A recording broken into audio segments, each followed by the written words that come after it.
In the middle of a battlefield blanketed in white snow, a lone figure stood towering over heaps of corpses, an intense killing aura radiating from his body. Without turning around, he coldly addressed the one who had just appeared behind him. The old man glanced sideways and asked why he was there when he should have been leading the conquering army in the east. As lowered his head, clenched his fist tightly, and through gritted teeth replied that he had come to defeat him. At that open declaration of war, the man he called father curled his lips in disdain. His reddish eyes remained utterly calm as he slowly drew a bloodstained sword, with a strained voice, as accused him of having planned to use his army as bait from the very beginning and shouted, asking if he was wrong. "Father," he cried. The man admitted it without hesitation, his tone indifferent and mocking, saying that such was the purpose of those without wings. Then he sneered, "Isn't that right, my foolish son?" Each bitter word pierced like a dagger through As's heart, igniting the fury within Usha Elmine. Of the Elmine family, the greatest lineage of war gods on the continent, sworn to protect the royal family with their blades, the head of the house, Radric Main, was the only man in the nation who possessed that supreme power. As remembered how this powerful man had once saved his life when he was dying in a blizzard. To repay that debt,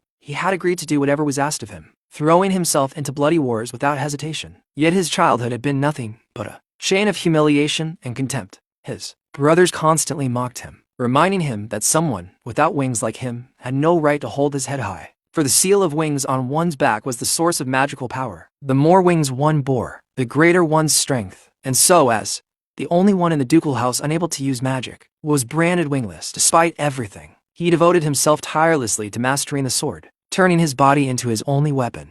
He always believed that one day his relentless dedication would be acknowledged. In the end, through his own merit, he gained loyal companions who fought at his side, hidden behind a tree, his sharp gaze alert as if sensing a bad omen. He realized too late what was happening. Horror struck him as he saw that the entire army had fallen into a carefully prepared ambush. Painful memories flooded back as he screamed in desperation, demanding to know if this was the reward for his loyalty to the father he had trusted so completely. The only answer was an icy stare. Radric smiled with scorn and asked what an instrument could possibly expect, cruelly declaring that his purpose had been fulfilled and ordering him to disappear. Those words stabbed like 1,000 blades, feeding the hatred blazing in As's eyes. Overwhelmed by rage, he charged forward like a madman, raising his sword and shouting, "Father!" He had trusted him, only to realize how foolish he had been as he unleashed a spinning slash with all his strength against the man who had betrayed him. The sharp blade grazed Radric's neck, drawing a line of blood that, for the first time, caused his expression to shift. But in the next instant, glowing red magical chains erupted from nowhere and bound him in place. His own brothers had attacked him. Even while chained,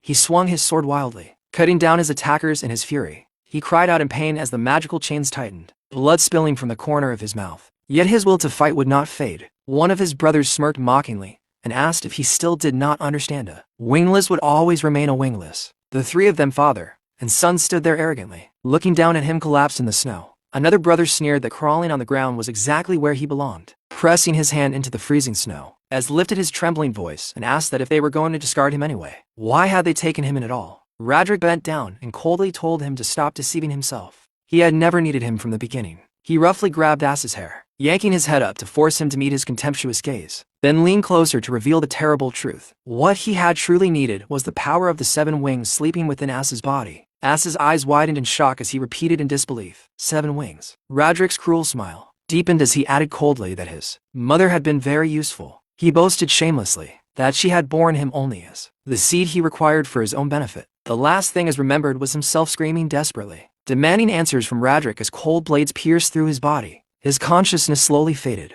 leaving only a bone-chilling cold as his hand sank into the snow. In that final moment, he wondered in despair if this was truly the end of his fate. If so, what meaning had his entire life held? Suddenly, a pale and gentle warmth enveloped him, and for a fleeting second he thought he had reached the afterlife until he realized it was snow. He felt someone holding him in their arms, a foreign warmth that was strangely tender. His eyes flew open wide. No, this was not a dream. It was reality. Confused, he wondered where he was as he lay beneath falling snow. And then horror struck when he noticed the smallness of his body. Staring at his tiny hands, he questioned whether they were truly his. They were not merely similar, they were the hands of a newborn child, and he was being cradled in someone's arms. He looked at the woman holding him and saw that she appeared to have just breathed her last, wondering if she was already dead. Suddenly, an unfamiliar voice echoed in his mind, commanding him to seek her. In a vision, he saw knights galloping through the snowstorm, declaring that she could not have gone far. One of them shouted that by order of Duke Radric, they must recover the child she had taken at any cost. The vision vanished, leaving us stunned and unable to comprehend what had just happened. He remained there, overwhelmed as the snow continued to fall. He froze when he remembered the name that had been spoken, Duke Radric. Horror dawned on him as he realized that the ones searching for the newborn were, in truth, searching for him. The memory of being found on a night of raging snowstorm resurfaced, and a wild suspicion took root in his mind. Had he returned to the past? He tried to push the thought away when strange flashes of light flickered before his eyes, interrupting his reflection. Though he still could not fully believe it, he chose to set aside the question for now and focus on the immediate danger. One thing was certain: if he remained there, he would once again fall into the hands of the cruel Duke. With the will of a seasoned warrior, he forced his fragile newborn body to crawl out of the cold arms of the woman who had already lost her warmth. Suddenly, a surge of golden energy burst from within him, driving his desperate resolve to flee as far as possible. The heat from his tiny hands melted the thick snow wherever he touched it. Yet the body of a newborn soon reached its limit. He collapsed into the snow, feeling his breathing grow heavier and more strained. Amid the biting cold, his limbs burned as if consumed by fire. A long trail of melted water marked his path across the white ground, but he could barely drag himself any farther. Even so, his eyes shone with unyielding determination. No matter what, he swore he would survive. The image of his ruthless father turning his back on him resurfaced, planting a vow of vengeance deep in his heart. Clenching his teeth, pouring every ounce of hatred into his glowing hands, he whispered to himself, "Radric, I swear." With the last of his strength, the tiny newborn crawled with astonishing persistence, carving a long mark across the snow until, completely exhausted, he collapsed at the feet of a figure who had just appeared. A little girl pointed excitedly at the motionless child and called out to her father in delight. The man known as Viscount Fred could not hide his shock at the sight before him. Gently, he picked up the baby, wondering how such a child could possibly have ended up in a place like this. Feeling the safety and warmth of the man's embrace, the child drifted into sleep. Viscount Fred stared in astonishment at the strange newborn in his arms. His eyes traced the long trail left behind in the snow, and he could scarcely believe that a baby could have traveled such a distance alone. Looking down at the sleeping child, he could not help but wonder about the boy's true identity. When he awoke again, he found himself in a warm room, far removed from the raging storm outside. Still drowsy,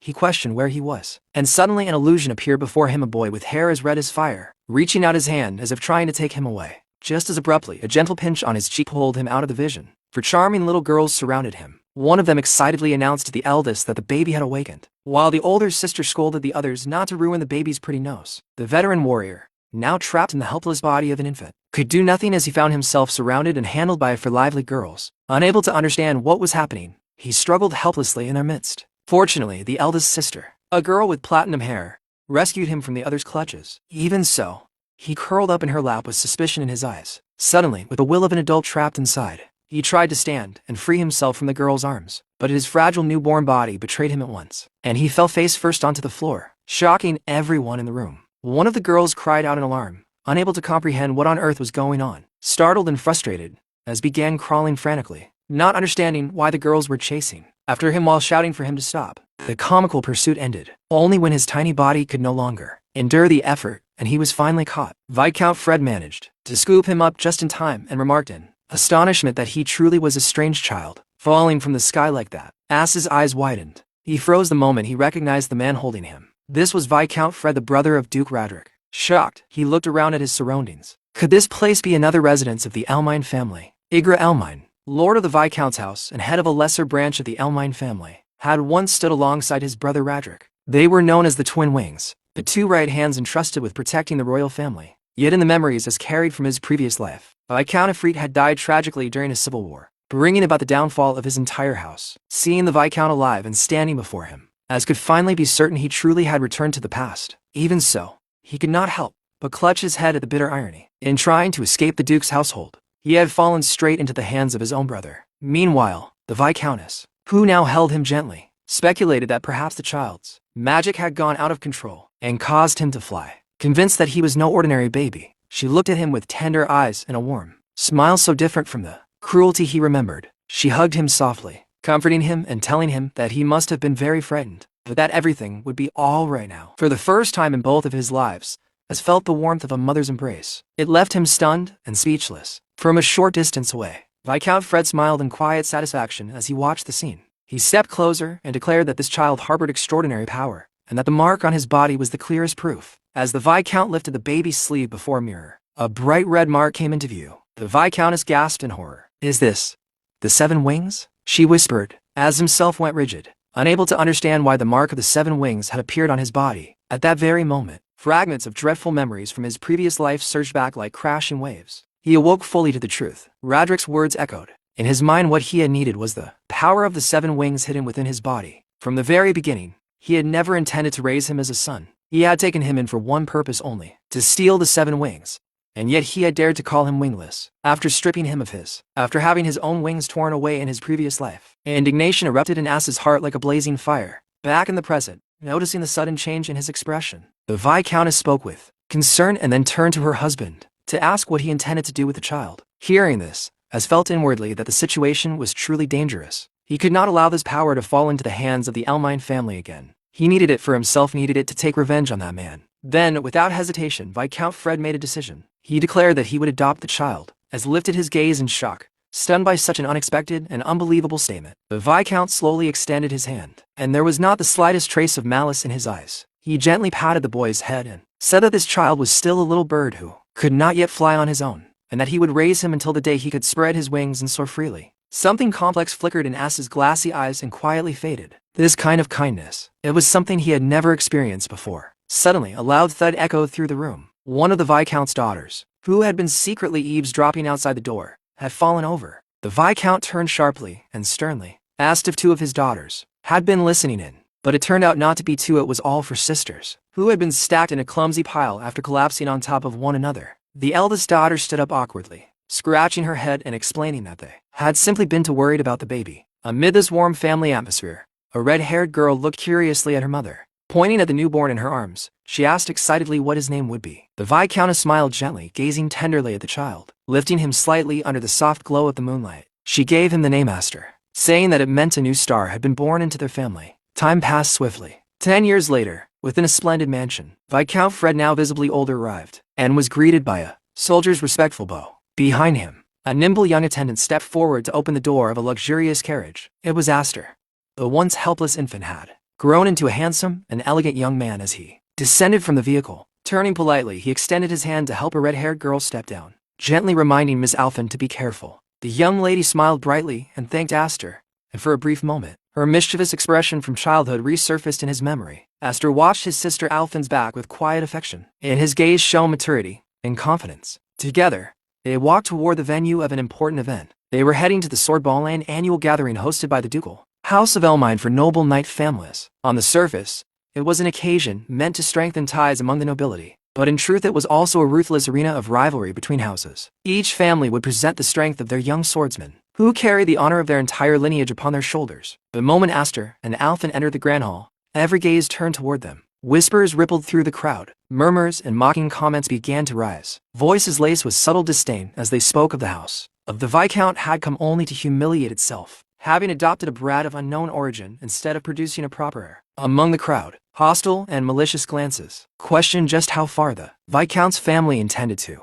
tarnish the reputation of the Elmine name. Aster stood still, his gaze fixed on the imposing castle before him, lost in thought. Noticing his silence, Alphen squeezed his hand anxiously and told him not to pay attention to those cruel whispers. She clenched her teeth and said firmly that in a place like this, whoever showed weakness would be crushed first. Aster remained quiet. Calmly, he surveyed the hostility surrounding. Then, without the slightest change in expression, behind him, Viscount Fred spoke in a low, steady voice, explaining that this was the current standing of their house. Standing before the majestic ducal castle, he said he wanted Aster to see this harsh reality with his own eyes. Then he turned toward his son and asked whether he felt disappointed. Aster turned slightly. A confident and faintly defiant smile curved his lips as he replied, "Not at all, father. This coldness suits me perfectly." Hearing his son's firm answer, Viscount Fred burst into proud laughter, clearly at ease. Suddenly, painful memories from Aster's previous life flooded back himself as the shame of House Elmine. Defeated in humiliation, this very place had been the stage of his worst social disgrace, a hall filled with bitter memories. But now,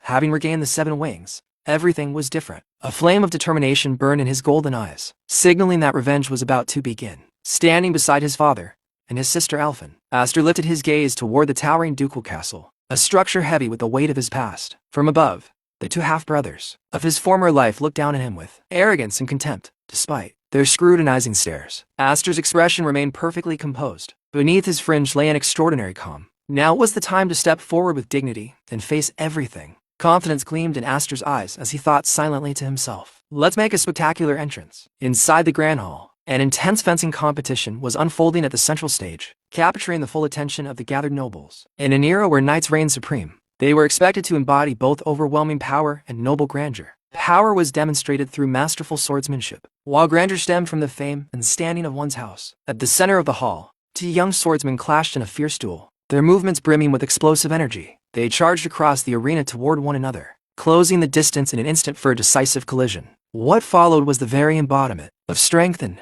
splendor, the manifestation of magical energy. With a single precise strike, one combatant shattered his opponent's sword into pieces. The defeated youth's face froze in disbelief just before he collapsed. The victor rose proudly, revealing the absolute symbol of his family's lineage, the wing emblem. On the back of his hand, the emblem of two wings glowed with a bluish light, irrefutable proof of his power. From the balcony above, Aster watched the scene in silence, his gaze steady and unreadable. Perfect composure, thinking to himself that this place was just as intimidating as it had always been. No wonder his other sisters, Friend and Free, had firmly refused to come to such a hostile environment, ignoring the mocking stares that he recognized all too well from his past life. Aster's resolve hardened like steel. A bitter memory continued to haunt him, the image of his humiliating defeat in this very hall. Noticing that his gaze had drifted far away, Alfin called his name with genuine concern. She gently asked if he was nervous, since after all, this was his first sword ball. Aster, however, smiled with unusual confidence and replied that he was not nervous at all. If anything, he felt nostalgic.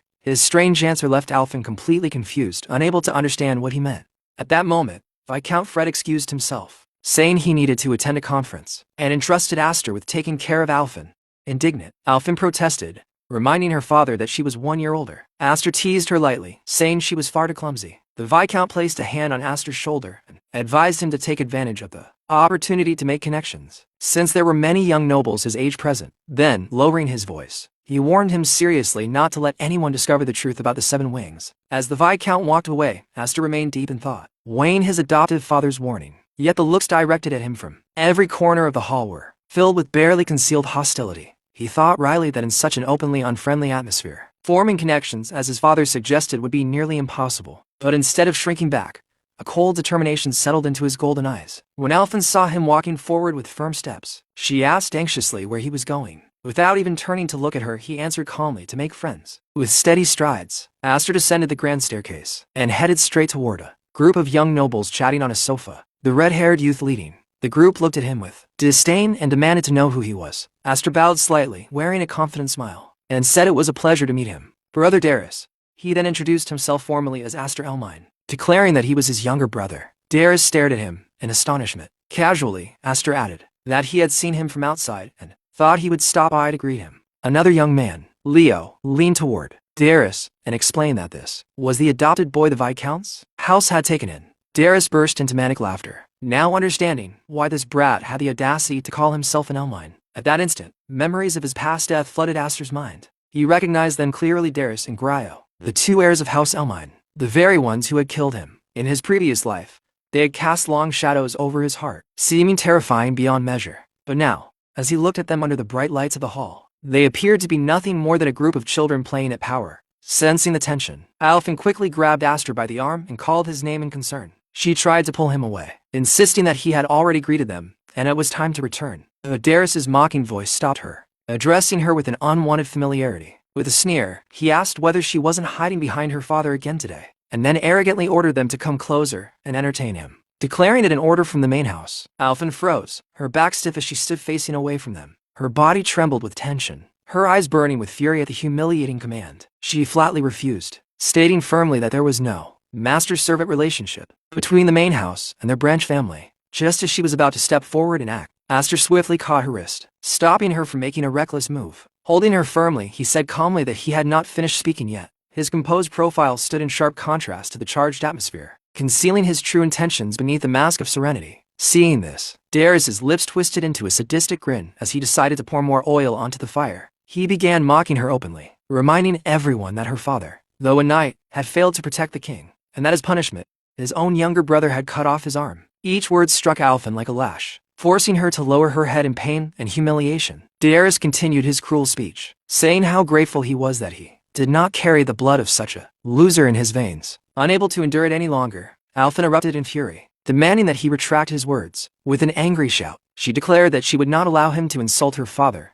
and lunged forward, landing a powerful punch squarely against Darius's jaw. Yet even as she lowered her head, Darius continued his verbal assault, mocking that in her family only useless daughters were born girls who could not inherit a title and that her father must surely be disappointed. With a vicious smile, he lifted his wine glass and coldly reminded her that this was not a dance floor. Then he flung the wine at her, staining her dress, and cruelly advised her to wear rags next time so she would not have to worry about getting soaked. At that very moment, Aster stepped forward. On his way here, he had been wondering to himself whether, upon seeing their faces again, he would feel nothing at all, no anger, no resentment. With a smooth and sudden motion, he snatched a bottle of wine from a startled noble nearby. But when he saw his sister standing there, humiliated, her eyes brimming with tears, her cheek bruised and bleeding, he felt a strange relief. So he could still feel anger. Calmly, he called out Darius's name and tossed the wine bottle into the air with a provocative flick of his wrist. Just as the bottle was about to smash against Darius's head, it halted midair, suspended by an invisible force. Aster looked at him with open contempt and declared that they were still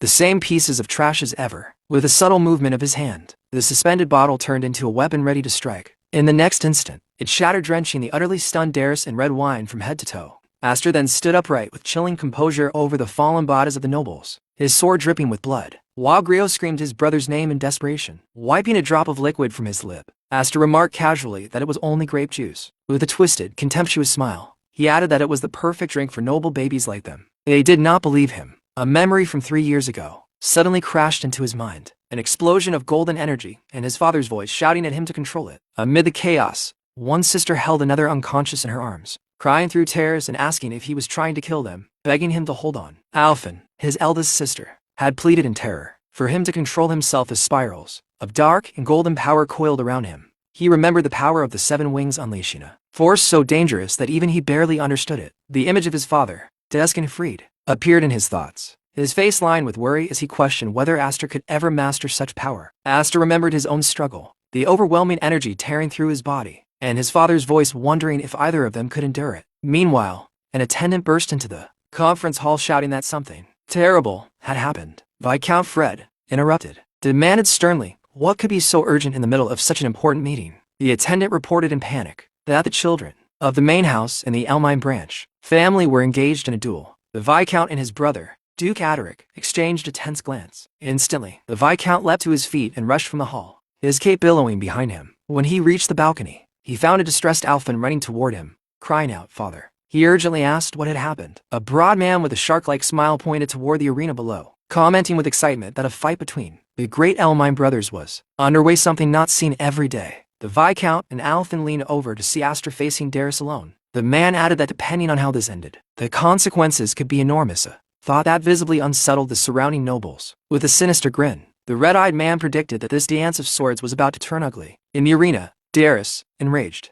unleashed his power, shouting that some fool had dared to provoke the Duke's house. He called Aster nothing more than a stray dog who did not understand the difference in power between them. The emblem of 4 wings on his hand glowed with blue light, and the crowd murmured in awe that, as expected, the Duke's son stood on an entirely different level, pressing the tip of his sword close to Aster's face. Darius smirked and demanded that he show his own wing emblem, or was he too ashamed to reveal it after seeing Darius's? But Aster replied with unsettling calm that Darius was right, boasting about a mere pattern was indeed embarrassing. With a faint half-smile playing on his lips, he stood unmoved before him. With a faint smile, Aster added that he could never do something so vulgar. A vein throbbed violently on Darius's forehead, his face flushing red as humiliation burned through him at Aster's unexpected insolence. Aster calmly set his terms. If he won, Darius would apologize to his sister. Darius accepted at once, countering that if he won, Aster would become his dog, shouting that he would work him to the bone. Without another word, Darius lunged forward with scything speed. Their swords collided in a shower of golden sparks, the ringing clash echoing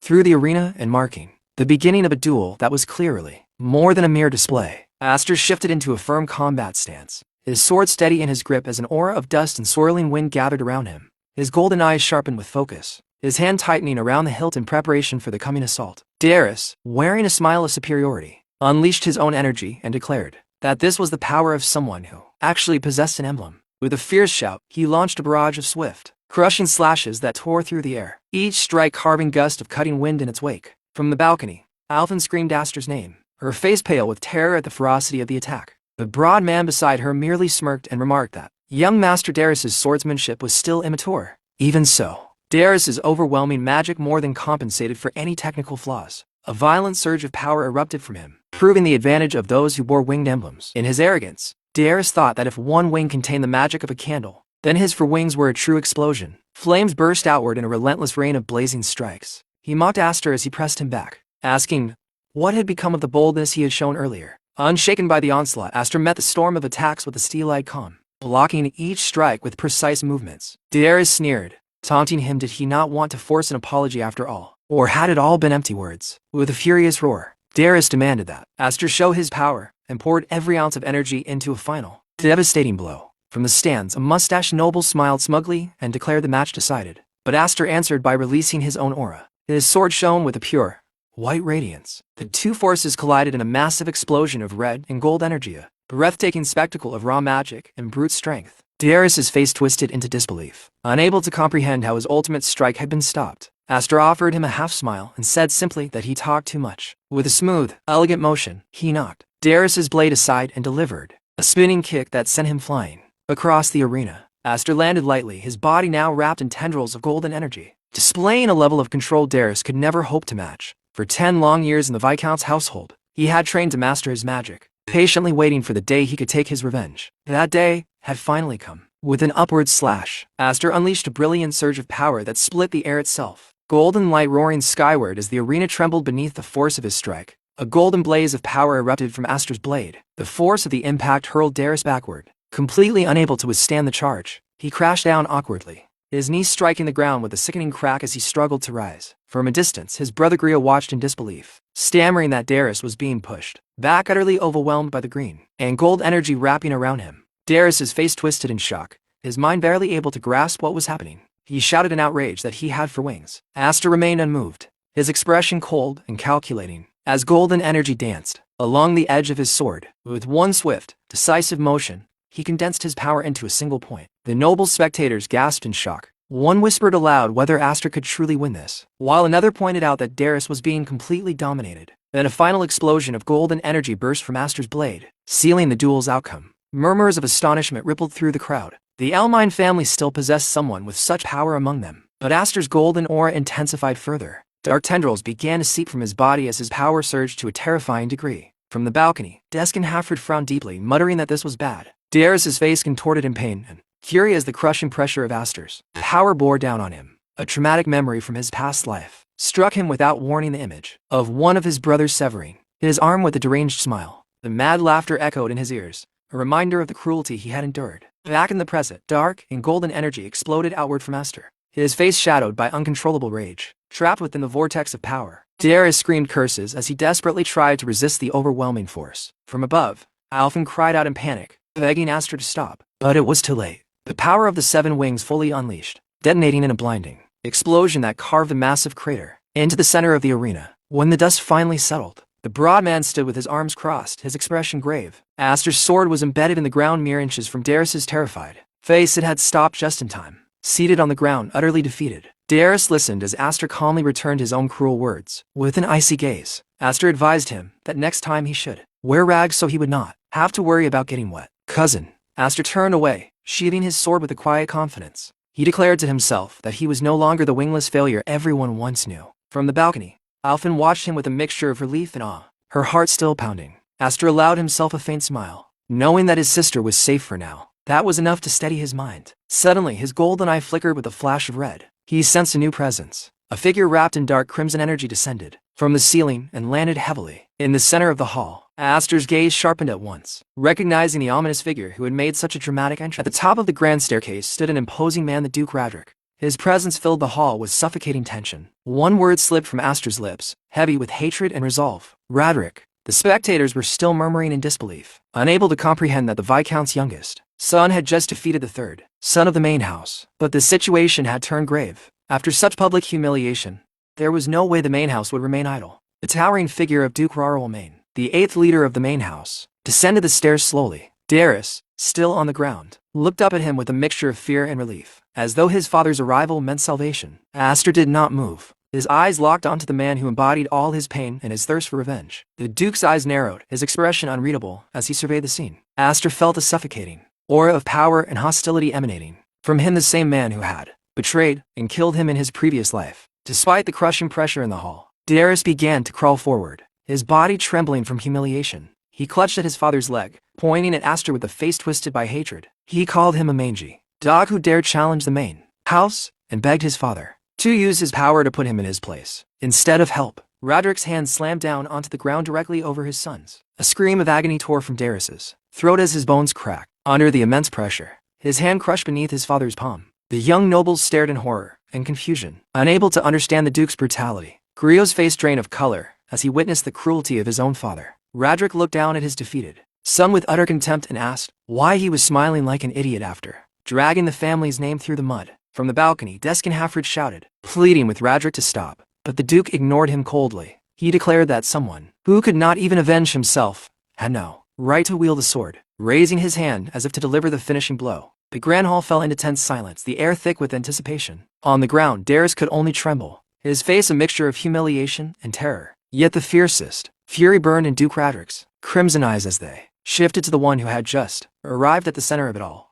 He pointed his sword directly at Aster and demanded to know what he thought he was doing. Aster did not flinch. Calmly, he answered that his cousin had not yet apologized to his sister. Sister, Aster finished calmly. Then, with astonishing boldness, he looked at his uncle and asked whether the punishment could be reserved until after the apology was given. Roderick, wrapped in a menacing purple aura, let out a mocking laugh. He asked if being a stray orphan, taken in by a Freedid, had made him believe he was truly part of the Elmine family. Aster did not waver. He declared firmly that he was the Viscount's son, and that his father had taught him thoroughly about the pride of a knight and the weight of inheriting a house's name even without sharing its blood. The Duke fell silent for a moment, his expression hardening as he processed the boy's defiant words. Then, flames erupted around him as he accused Aster of unnecessarily tarnishing the reputation of the main house, the very pride that stood at the peak of its 12,000 knights. From the balcony, the broad man remarked that they should understand that well, while a young man with light blue hair added with a faint smile that this could hardly be dismissed as a mere children's quarrel. Deskin Halfrey's voice rang out gravely, reminding them that his father had once offered an arm as the price for disloyalty. Now the edge of Duke Roderick's sword pressed coldly against Aster's throat. He demanded to know what Aster would offer in exchange. With all due respect,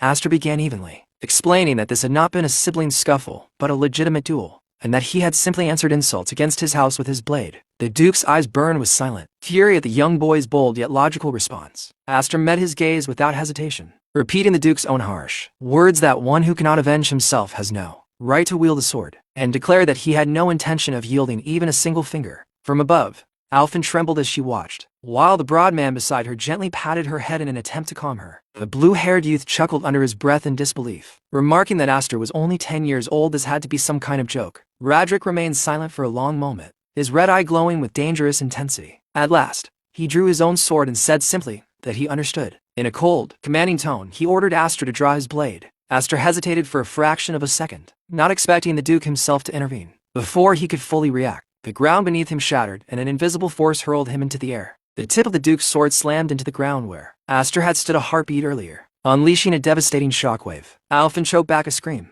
her eyes wide with terror at the overwhelming power on display. Deskin Halfrey shouted his brother's name, his face twisted with rage at what he saw as a cowardly strike. Leaping from the balcony, he placed himself between the Duke and Aster, his own sword sweeping in a brilliant arc of blue light. The blades of the two brothers collided in an eruption of sparks and force. A duel between the leaders of the two houses had begun at last. The shockwaves from their clash thundered through the great hall, making clear the immense gulf in power. The Viscount landed beside Aster and urgently asked if he was all right. In front of them, a massive pillar of stone rose from the ground, blocking the Duke's path. The Viscount's face filled with surprise and concern at the defensive technique. Aster pushed himself to his feet with difficulty. His body was bruised, blood trailing down from his forehead, but his spirit remained unbroken. His eyes burned brighter than before, a fierce blend of pain, fury, and unshakable resolve. Duke Adaric watched the scene unfold with a faint, superior smile, seemingly satisfied with how events had turned. Without another word, he turned and began walking back toward the stairs, abandoning the confrontation. With an agile leap,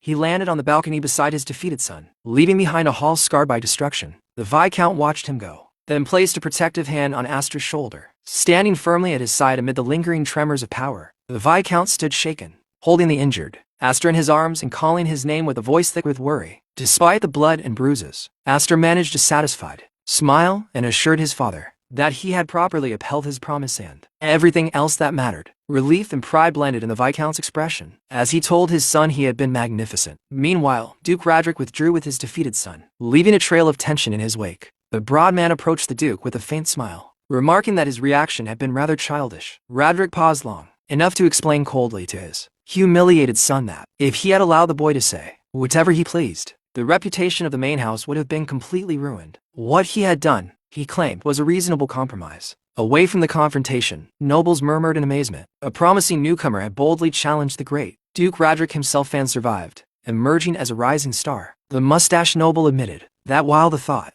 of the Elmine family dividing made him uneasy, the boy could not have asked for a better social debut. In the shadows, Duke Aderic watched with a somber gaze, aware that an age of upheaval was drawing near, a storm powerful enough to split the world itself. Back with his family, Aster was met with a worried embrace from Alphen, while his father supported him proudly. Blood stained his face, but a victorious smile lingered there. Aster was left speechless. The scene shifted to the training arena of the Viscount House of Elmhine. Several knights stood watch as a training session unfolded. Two of them sparred with wooden swords. With an easy smile, the knight praised his master's performance, calling it splendid. The one he praised was Aster. The surrounding knights murmured among themselves, remarking that Aster's swordsmanship was terrifying for someone of his age. They noted that his training had grown even more intense. Since the sword dance assembly, one knight recalled how Aster had defeated the third son of Elmhine family, and the group could not hide their satisfaction. The main family had looked down on the Viscount house for years, and seeing one of their own stand tall against them felt deeply refreshing. As Aster continued defeating opponent after opponent, his thoughts drifted inward. At the sword dance assembly, he had shown enough power and presence to silence those who called his family a disgrace to House Elmhine. Yet he knew the real hurdles still lay ahead, the Elmhine main house. He wished he could have tested himself further on that stage against more opponents. Even now he understood that at his current level, he stood no chance of defeating Roderick Elmhine. To Aster, a winged crest was nothing more than an indicator of magical potential. Inborn magic was a useless treasure if one could not fully master it, and even now he could not draw out the full power of the 7 wings. If only he did not have to fear losing control going berserk, he could truly test the limits of that power. With a final exchange, Aster defeated the last knight standing. Several knights lay on the ground. Aster's gaze was sharp and determined, as he asked calmly if anyone else wished to step forward. Before anyone could answer, a familiar voice interrupted. Alphen appeared, remarking that he was pushing himself to hard again. She asked whether he even knew what rest was and told him that their father was calling for him. Aster agreed at once and said he would go see their father. As he walked, he noticed his sister's outfit and commented on it. Alphen turned confused, not understanding what he meant at first. Aster explained that it was rare to see her wearing that outfit since she used to dislike it for not being cute. She replied that balance was important. Watching Aster train had made her realize she could not remain the same forever either. Her words caught Aster off guard, leaving him momentarily speechless, especially when she raised her training sword toward him with a confident smile. She said that when he returned, they would spend a lot of time together. With a grin, Aster accepted her challenge and asked her politely to go easy on him. Sometime later, Aster arrived at his father's office. When he entered, Viscount Ifrita told him to take a seat. Aster complied, sitting across from his father with a serious expression. Ifrit remarked that 10 years had passed since they had welcomed Aster into the family. He admitted that he had once considered waiting until Aster was older, but decided it was time to move things forward. He placed a small case on the desk. Inside lay a ring. Ifrit revealed that the ring was proof of succession, the symbol of the next head of the Viscount house. He then declared that he wanted Aster to be his successor. Aster froze in shock. Directly and without hesitation, the Viscount told him that he wanted him to inherit the house. The young boy sat stunned as his father explained that, as Aster already knew, their branch of the family stood in a delicate position. Despite everything, they still bore the Elmhine name. As lords of their territory, they had much to protect. With the weight of their lineage pressing upon him, the Viscount stated that the position of the next head of the house could not remain vacant forever. Aster's first concern, however, was his sisters. He asked whether they would agree with such a decision. The Viscount informed him that his older sisters, currently studying at the Knights Academy, would return in 3 days, and he intended to tell everyone then. Aster immediately thought of Marfa and Kudo, powerful, imposing figures in their own right. With a wry smile, he thought that they would not be pleased at all. In particular, Kudo would be furious. His father sighed and explained that Kudo disliked him simply because he had been born male and because he had been blessed with the 7 wings. Hearing that, Aster's expression hardened. With unshakable determination, he declared that he could not accept the proposal. Turning his back slightly, he confessed that he could not even fully control his own magic. He called himself an immature fool who had nearly killed his own sister. In the vast, silent study, he stated that someone like him did not have the confidence to persuade an angry sister, let alone carry the burden of leadership. He refused the honor. The Viscount listened quietly, a faint smile forming on his lips. At last, he broke the silence and admitted that he often wondered whether Aster was truly a child at all. Ignoring the refusal for the moment, he opened a long wooden box. He said he had originally planned to give Aster the ring as a reward for the sword dance, but perhaps this would make him happier instead. When Aster saw what lay inside, his eyes widened in disbelief. He asked in astonishment what it was. The Viscount revealed that it was the magic sword, Grandma blade capable of controlling the power of the 7 wings, the devouring magic sword. Later, in a secluded forest clearing, the Viscount declared that the place would suffice. Aster, puzzled, asked why they had come so far just to test the sword. The Viscount simply replied that it was a precaution. With an ironic smile, he remarked that Aster had a habit of breaking things, recalling the many times his uncontrollable power had caused destruction. He presented Graham properly, explaining that it was a legendary blade passed down only to the firstborn of the Elmine family. He himself had retrieved it from the main house especially for Aster.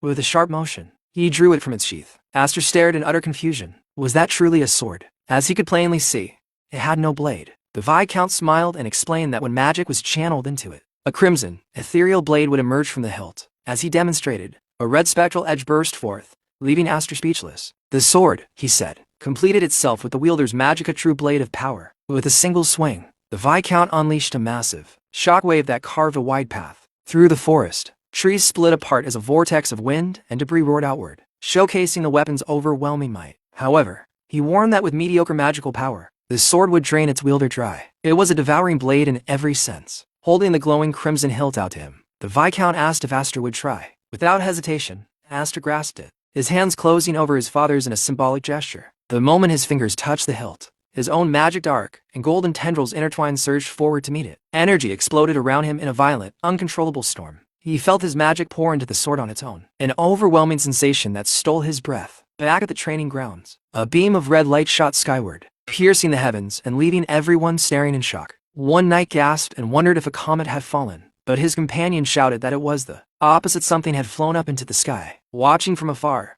Alphen heard the commotion. Though the description was vague, she recognized the energy instantly. There was no doubt in her mind. It was Aster. In the forest, Aster sank down onto the ground, utterly exhausted yet wearing a smile of pure amazement. He admitted breathlessly that the sword was truly extraordinary. The Viscount looked at his son with a mixture of awe and stern seriousness, telling him that what was truly remarkable was not the blade itself, but the incredible power that resided within him. In a grave voice, he revealed that in the entire vast history of the Elmane family, not a single person had ever possessed a 7-winged emblem. As they moved deeper into the forest, he assured Aster that if he could master that power, he would become a swordsman far superior to 6-winged warriors like himself and even Radric. The image of Radric flashed through Aster's mind, and the thought of surpassing him ignited a blazing fire of determination and vengeance in his golden eyes. However, his father warned him solemnly that such immense power would always breed conflict. As Aster tightened his grip around the hilt of Gran, the Viscount explained that if people discovered he possessed 7 wings, his emblem shining on his back, like a beacon, many would envy him, while others would hate him, like ghostly hands trying to drag him into darkness. Some would attempt to manipulate him through schemes and intrigue, while others,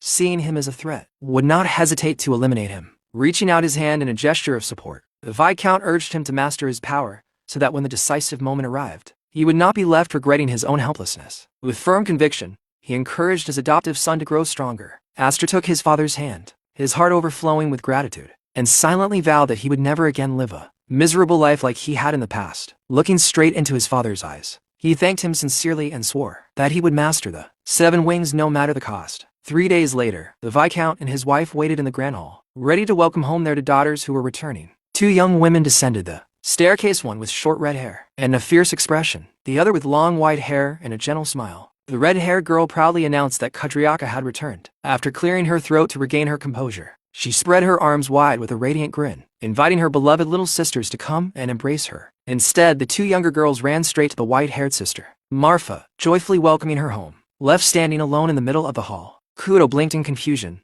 wondering why no one was hugging her. The little girls explained, as they cuddled close to Marfa, that it was because Sister Kudo always messed up their hair. Crossing her arms with an offended expression, Kudo flatly denied the accusation, declaring that she had perfectly mastered the etiquette of a knight and would never behave in such an improper manner. Yet her serious facade crumbled the moment she saw her sister, Alphen.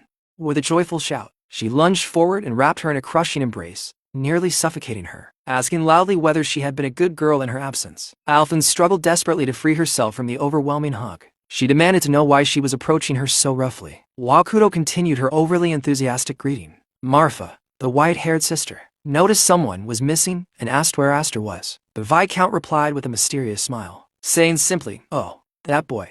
At once, Kudo's gaze hardened, her expression shifting from cheerful warmth to cold seriousness. Meanwhile, deep in the forest, a violent pillar of red energy erupted from Aster's sword. The young man struggled desperately to control the overwhelming power, leaping and swinging the blade again and again in an attempt to subdue it. At last he dropped to his knees, exhausted and drenched in sweat, cursing his inability to fully master the weapon, unaware that his sister was already searching for him. A single lock of his hair had turned white from the strain, though he could form a blade with magic. Suppressing the sword's true power drained everything he had. The forest clearing was scarred with craters, clear evidence of his struggle to control the sword Graham. As he wondered how his father managed to wield it so effortlessly, suddenly a familiar voice pulled him from his thoughts, teasing that she could see he was going all out again. Startled, Aster turned and greeted his sister Kudo, asking when she had returned. With a playful but sharp smile, she scolded him for not even coming to welcome his older sister home. Raising an eyebrow, she asked if he thought he was so special that his family did not matter to him. She mentioned she had heard about the sword dance, and that the Knight Academy was buzzing with rumors about him, adding that their father must be very proud. Aster brushed off the praise,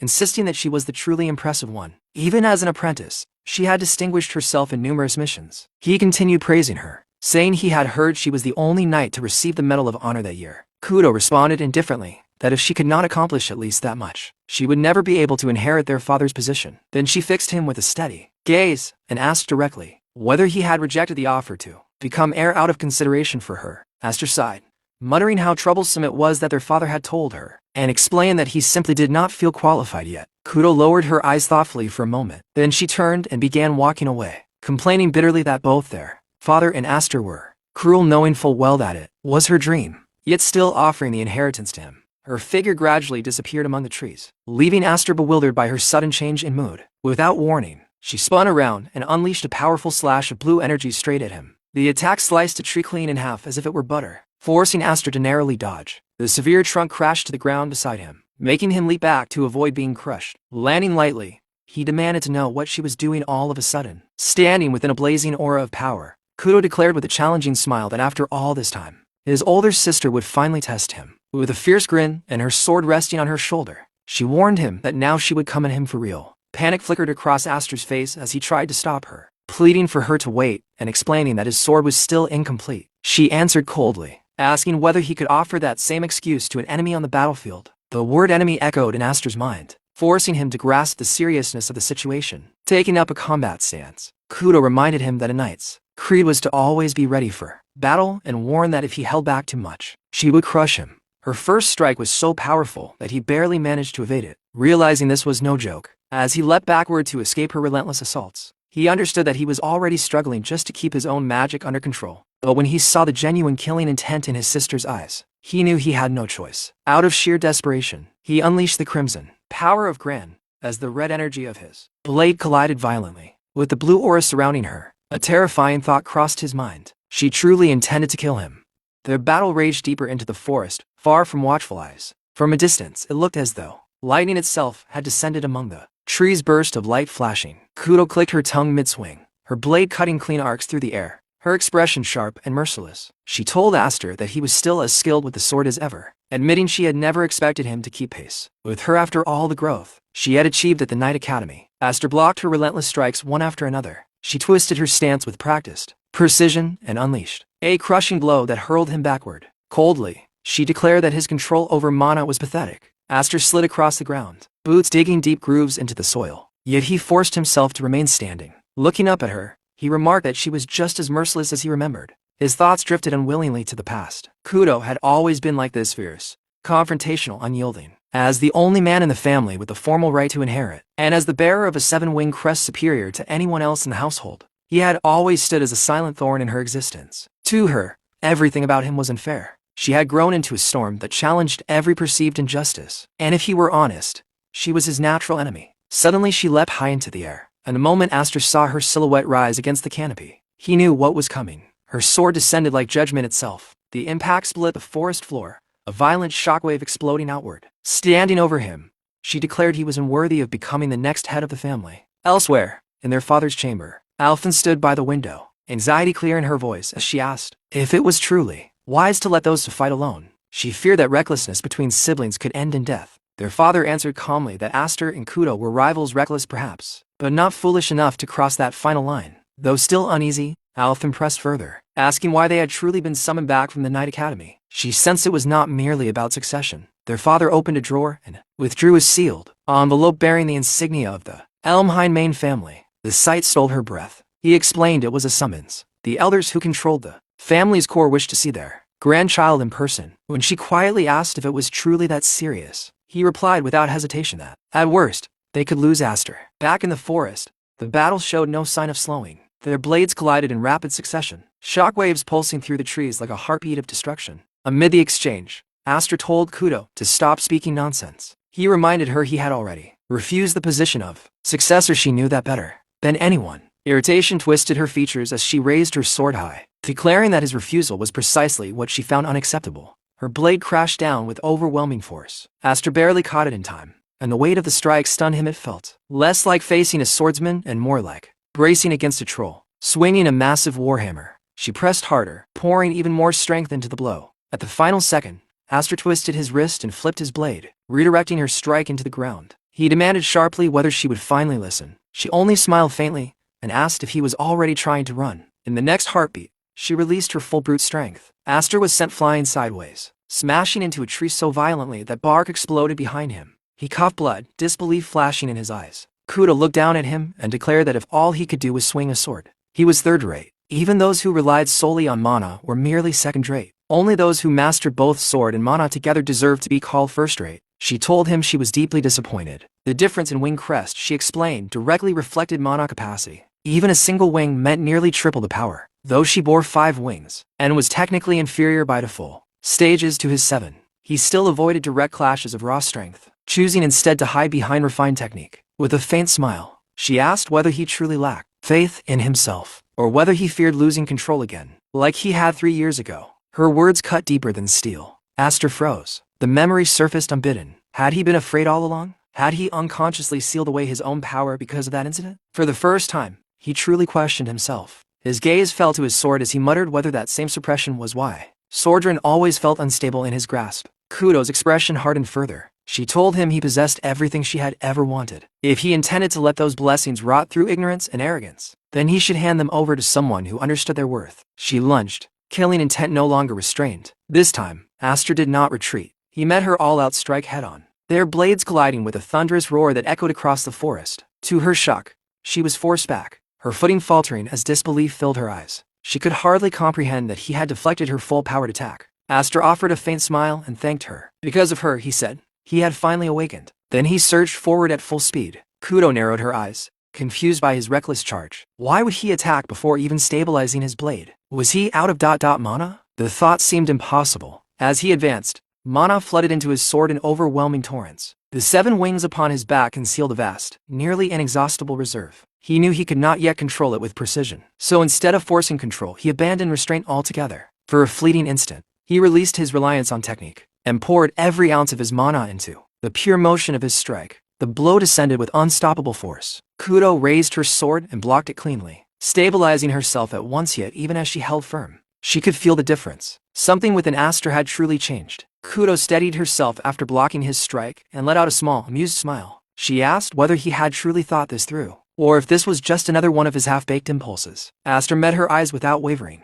There was no hesitation left in him now. He told her plainly that he had no intention of wasting the second life. This time, he would seize everything that had once slipped through his fingers. The power of the 7 wings, the sword Graham, even his place within the family. These were things he had desperately struggled for before, and never managed to claim. At the words second life, Kudo stiffened for the briefest instant. Shock flickered across her face, subtle but unmistakable. In that tiny opening, Aster moved. Mana surged violently into his blade as he closed the distance in a blink. He leapt high into the air, gathering every ounce of power he possessed. His sword poised to fall with absolute finality, and then he vanished. Kudo's eyes widened as she lost sight of him mid-air. But Aster had not disappeared. He had dropped low instead, compressing his mana even further, forcing it into a tighter, denser current. The pressure around him intensified as he poured everything into the blade. He declared openly that there would be no more restraint. Kudo felt the shift immediately. The air itself grew heavy. She understood at once that the fight was about to end. Aster brought his sword down with overwhelming force, the air screaming as it split beneath the descending arc of mana. Some time later,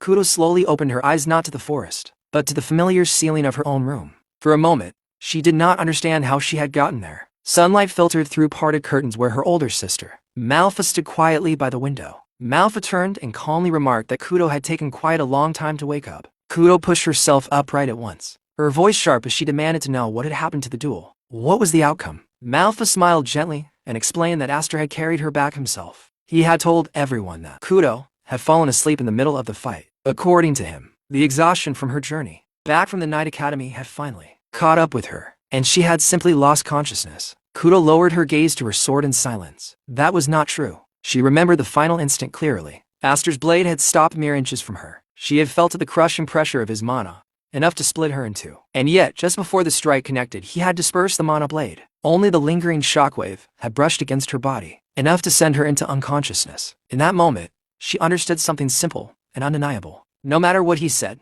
Aster would never kill his own sister. And yet, for a heartbeat, she had believed he might. A faint smile touched her lips. Younger than her, and yet he had grown into something infuriatingly formidable. What an unbearable little brother he had become. She rose abruptly, gripping her sword, and asked Manhwa where Aster was. Her eyes sharpened as she declared she would not accept a duel that ended like that. The next time, they would begin again at full strength from the very start. Manhwa's expression shifted slightly. She told Kudo that Aster had already left the castle. Kudo froze where she stood. Manhwa explained that the main house had summoned him, and earlier that day he had departed alongside their father. Seeing the confusion on Kudo's face, she asked whether she truly had not known about the summons. Anger flared in Kudo's voice as she demanded why no one had told her. Meanwhile, a horse-drawn carriage rolled steadily along the forest road beyond the castle grounds. Inside, Aster sat across from his father in silence. His father explained that the one Aster was about to meet was among the old lords who secretly supported the Elmheim family, even though they had retired from public leadership. The former heads of both the main and branch families and the powerful elders beneath them still held overwhelming authority. They no longer stood in the spotlight,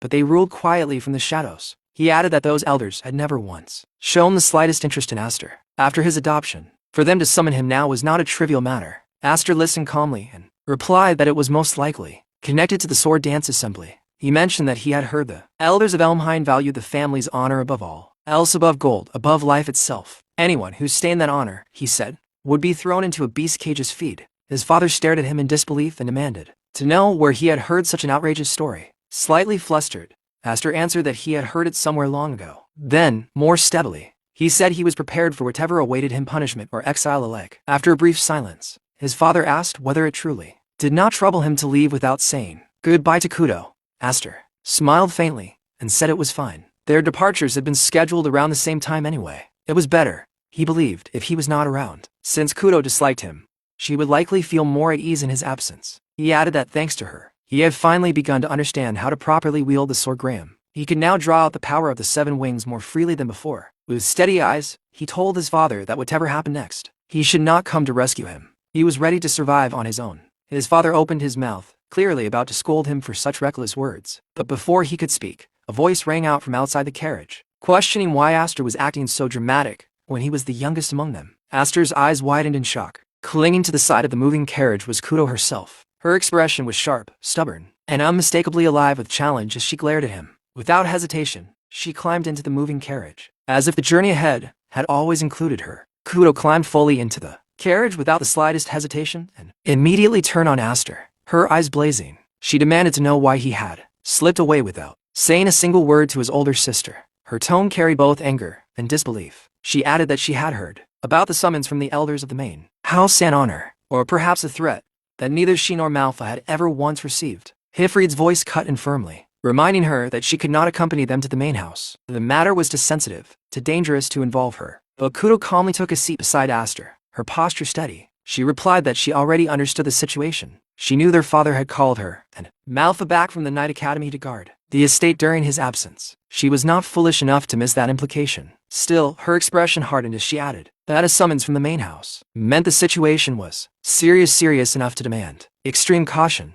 Manhwa herself had warned that there was a real possibility Aster might not return. Aster brushed it off with a calm smile, saying she was overthinking it. He claimed he was merely going to talk and would come back soon enough. Yet deep inside, he understood the truth. Whether he would return safely was far from certain. Kudo suddenly raised a finger and pointed it directly at him. She told him to listen carefully, bluntly, without softening her words. She admitted that she hated him. Aster blinked, caught off guard. But she did not hesitate. She hated that he was a man in a family where that alone granted him advantages. She hated that he bore 7 wings. She hated that he was always treated as someone special. She hated that he was stronger than his older sisters. She hated that he carried himself with maturity despite being the youngest. She hated every bit of it. Then, slowly, her voice softened. No matter how much she despised those unfair things, he was still family. No matter how strong he acted, no matter how composed he seemed, he was still her little brother. Rising to her feet, proud and unshaken, she ordered him to come back properly, so they could settle their duel again. This time, they would begin at full power from the start. A faint smile curved her lips as she added that she would not allow him to escape with such a cheap victory. And with that, she leapt from the moving carriage as effortlessly as she had climbed aboard. Aster quickly leaned out, startled, asking his father why she had gone through the trouble of coming all this way just for that. Hifrid watched her shrinking figure with a proud expression and replied that, to him, it sounded like a proper farewell. Aster's lips curved into a quiet smile. As he looked back, he saw Kudo standing on the road behind them, waiting boldly at the departing carriage. In his heart, he thanked her, and silently, with firm resolve, he made himself a promise no matter what awaited him at the main house, he would return. Then we are shown Viscount Hifrid and Aster, who have already arrived at the main residence of the Elmheim family. The moment they step onto the estate grounds, a guide team is there to receive them. Their captain greets them formally and says, "The Grand Elder is already waiting inside." Hearing this, Viscount Hifrid calmly replies, "There is no need for a guide. I know the way." However, the captain firmly refuses. "We cannot allow that. We have been strictly ordered to escort you both together." From the atmosphere alone, Aster can already tell that they were not summoned merely out of familial affection for a grandson. It doesn't feel like that kind of welcome. There is a certain tension in the air, something stiff and deliberate. And yet, as his eyes drift across the familiar surroundings, a faint sense of nostalgia washes over him. How nostalgic. It's been a while since I've been home. His gaze lingers quietly on the estate as memories surface, but he says nothing. With no other choice, they proceed inside alongside the guides. As they walk, Viscount Hifrid speaks in a low but serious tone. "I assume you understand, Aster. Don't get hot-headed, at least not today. No matter what is said to you." Aster listens, then answers without hesitation. "That depends on how the other side acts." His father exhales slightly and replies, "I am saying that the other side is the problem. Listen carefully. The person we are about to meet is..." Before he can finish, Aster, still looking elsewhere rather than at his father, interrupts casually. "Darius is nowhere to be seen." He continues in the same indifferent tone. "Well, since his dominant hand was crushed, a return is likely difficult for the time being." At that, Viscount Hifrid looks at him sharply and asks, "Are you even listening?"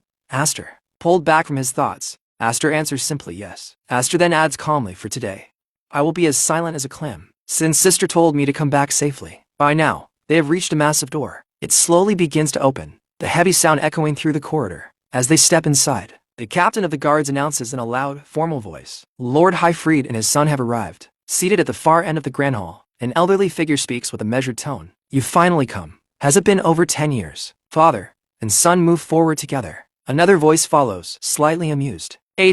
My grandson, Hifrid." Viscount Hifrid immediately drops to his knees and bows deeply, lowering his head in full respect. "It has been a long time, 6th head.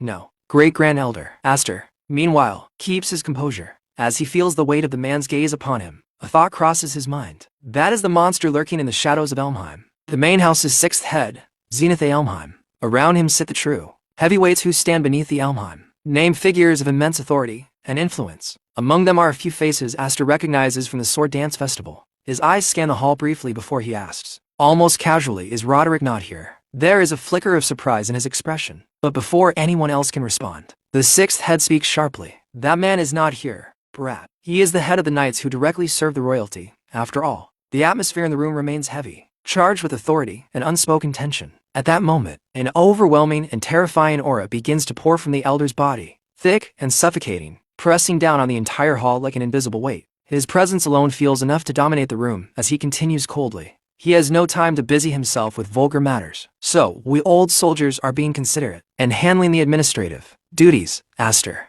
Hearing this, Aster remains outwardly calm, but his thoughts move quietly beneath the surface. "I didn't care before, because in my previous life I never even had the chance to see them. But to gather this many executives without the current head present, for a retired man, he still throws around quite a lot of weight. The influence of the 6th head is undeniable. Even in retirement, his authority seems absolute." Viscount Hifrid finally speaks, his voice controlled but firm. "And what are these vulgar matters?" Zenith Elmheim, the 6th head, lets out a low laugh. "Ha ha.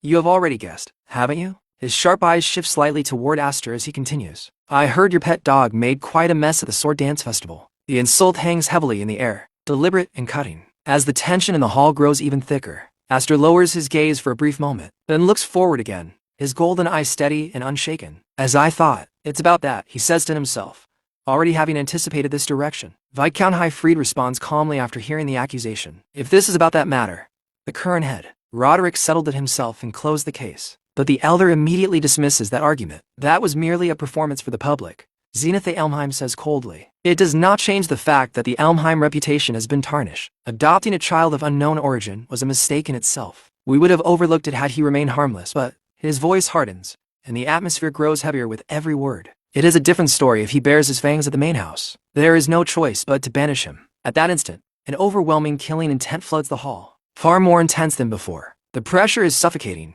bearing down mercilessly. Of course, the sixth head continues, his eyes fixed forward. You will not escape suitable punishment either, Lord Highfried. The threat is unmistakable, and the room falls into a tense, breathless silence. After hearing everything, Aster speaks up firmly. Wait, I did everything myself. Father has nothing to do with it. At that moment, Viscount Highfried says nothing. He does not stop his son, nor does he support him aloud. Seeing his father remain silent, Aster gradually steadies himself and falls quiet as well. Zenitha Elmheim watches the exchange with sharp, unreadable eyes before speaking again. As I thought, he lacks discipline. For a child to try and interrupt while adults are speaking. With that, the sixth head slowly rises from his seat. The movement alone shifts the atmosphere in the hall, making it feel even heavier. We lead 12,000 knights under our banner, he declares in a deep, commanding voice. We bear the signboard named Elmheim. However, the knights are not a monolith. There are countless individuals vigilantly aiming for that top seat. His gaze sweeps across the gathered executives and elders. Naturally, even in this very place, the meaning behind his words is unmistakable. Power within Elmheim is not stable, it is constantly contested. And in a hall filled with ambitious figures, even a small crack in reputation can become a weapon.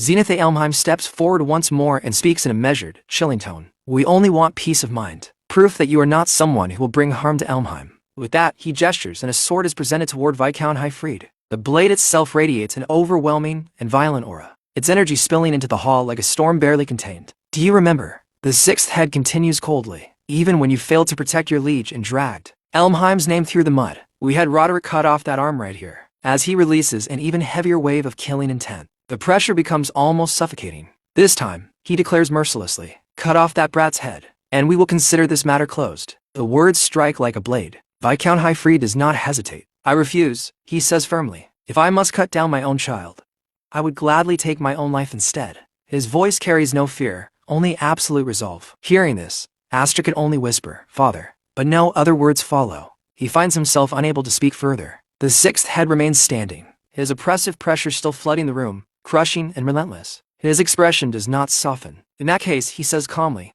yet with terrifying finality, you should die. Your wife, your daughters, that brat there, everyone. The hall falls into a deathly silence as his threat hangs in the air like an executioner's blade poised to fall. As of today, the Viscount house is dissolved. The declaration falls like a final verdict. At once, numerous knights surge forward, moving to carry out the order. Steel flashes in the hall as they advance, surrounding Viscount Highfried with drawn swords, their killing intent fully unleashed. Seeing his father encircled by blades on all sides, Aster steps forward and raises his voice. Why are you so frightened, Grand Elder? Zenitha Elmheim narrows his eyes. What? Aster does not back down. His golden gaze remains steady as he continues, his tone sharp and fearless. If you are afraid of being bitten by a pet dog, then grown adults huddling together and trembling like this is unsightly. The hall grows still, shocked by his audacity. Banishment, execution, do whatever you like, Aster goes on. But if you intend to lay a hand on my family. As he speaks, he begins removing his shirt without hesitation. His father watches in silence, fully aware of what his son is about to reveal. Before turning back to face the elders, Aster speaks softly toward his father. I'm sorry. It seems I'm not very good at staying silent after all. A knight nearby stares in disbelief and blurts out.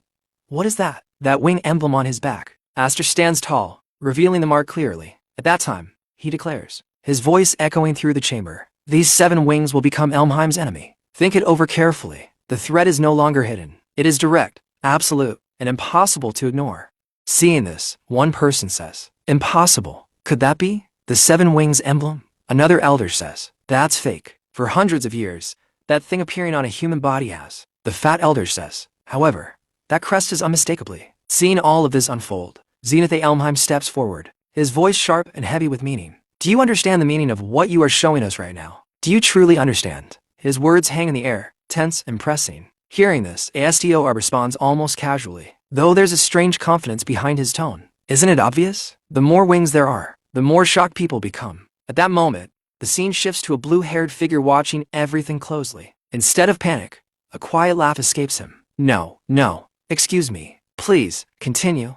His amusement contrasts sharply with the atmosphere. Meanwhile, another person nearby looks deeply unsettled, clearly disturbed by what they are witnessing. Observing everyone's reactions, Zenith speaks again, this time explaining with grave seriousness. To begin with, the wing emblem is an organ used to generate magical power, a power that spirits shared with humans long ago. By passing that power down from parent to child, humans were able to deepen and strengthen it over generations. However, there has never been anyone who reached 7 wings. His statement sends a ripple through the room. Astor's expression tightens slightly. Are you saying that I belong to the spirit clan? Zenith meets his gaze steadily. If your 7 wings are real, then perhaps, indeed. The tension thickens. At the same time, we see Viscount Highfried watching his son in stunned silence. The weight of the revelation is evident on his face. But Astor steps forward, unwavering. I am a child of the Viscount house, he declares firmly. At this point, my birth does not matter. His voice grows colder, sharper, filled with resolve. What I want to ask right now is whether or not you all have the determination to make an enemy of me. The air itself seems to freeze as his words echo, turning the revelation of 7 wings into something far more dangerous. A declaration of challenge. Continuing without the slightest hesitation, he speaks in a calm but calculating tone.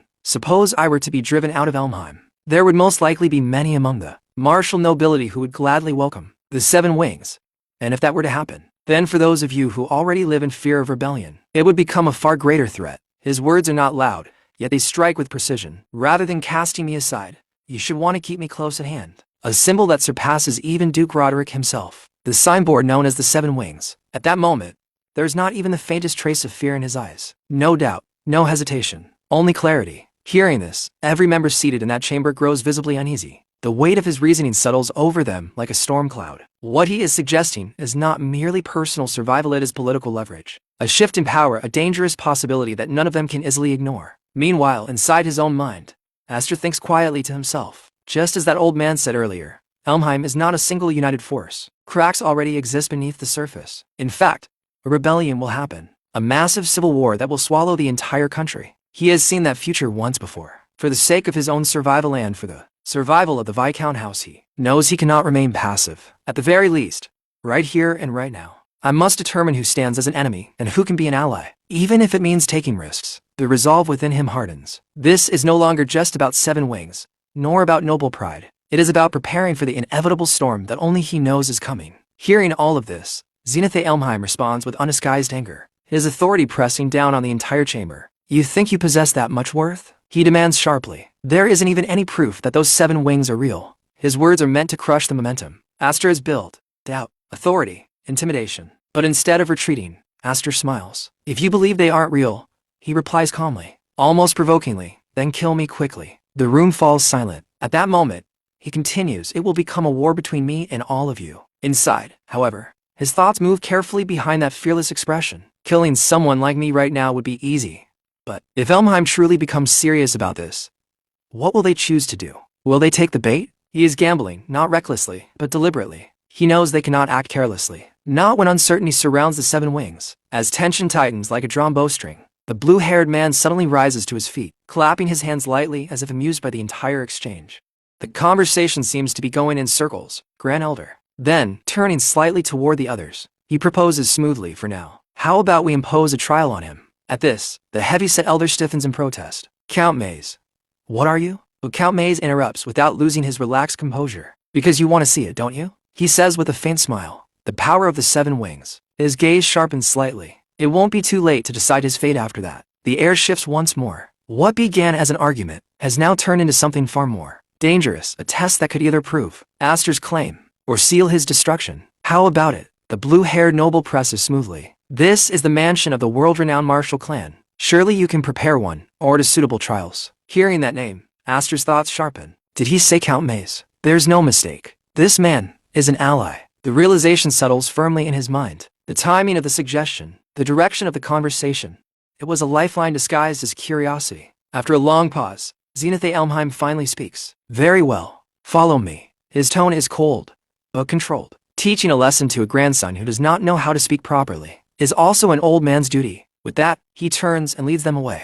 They arrive before a heavy structure. This is the trial grounds. It's quite dark. Zenith begins to explain as they stand before the entrance. Beyond this darkness lies an underground bunker connected to the waterways. It was originally constructed as an evacuation shelter for emergencies. However, we are currently keeping a single magic beast there. He pauses deliberately. The trial is simple. Defeat that magic beast. That is all. The simplicity of the words only makes the challenge feel heavier. Upon hearing this, Viscount Highfried sighs deeply, unable to hide his frustration. Good grief. He was such a troublesome child, always crying and screaming. And yet, I told you so many times to keep the existence of the 7 wings hidden. There is disappointment in his voice, but also worry. Aster listens silently. Then, without arguing further, he steps forward and places his hand on the door. I can't keep something so conspicuous hidden forever, he says calmly as he pushes it open. This was the perfect opportunity. The heavy door creaks as darkness spills outward, thick and cold. Whatever waits inside is not just a beast. It is proof, and Aster walks toward it without hesitation.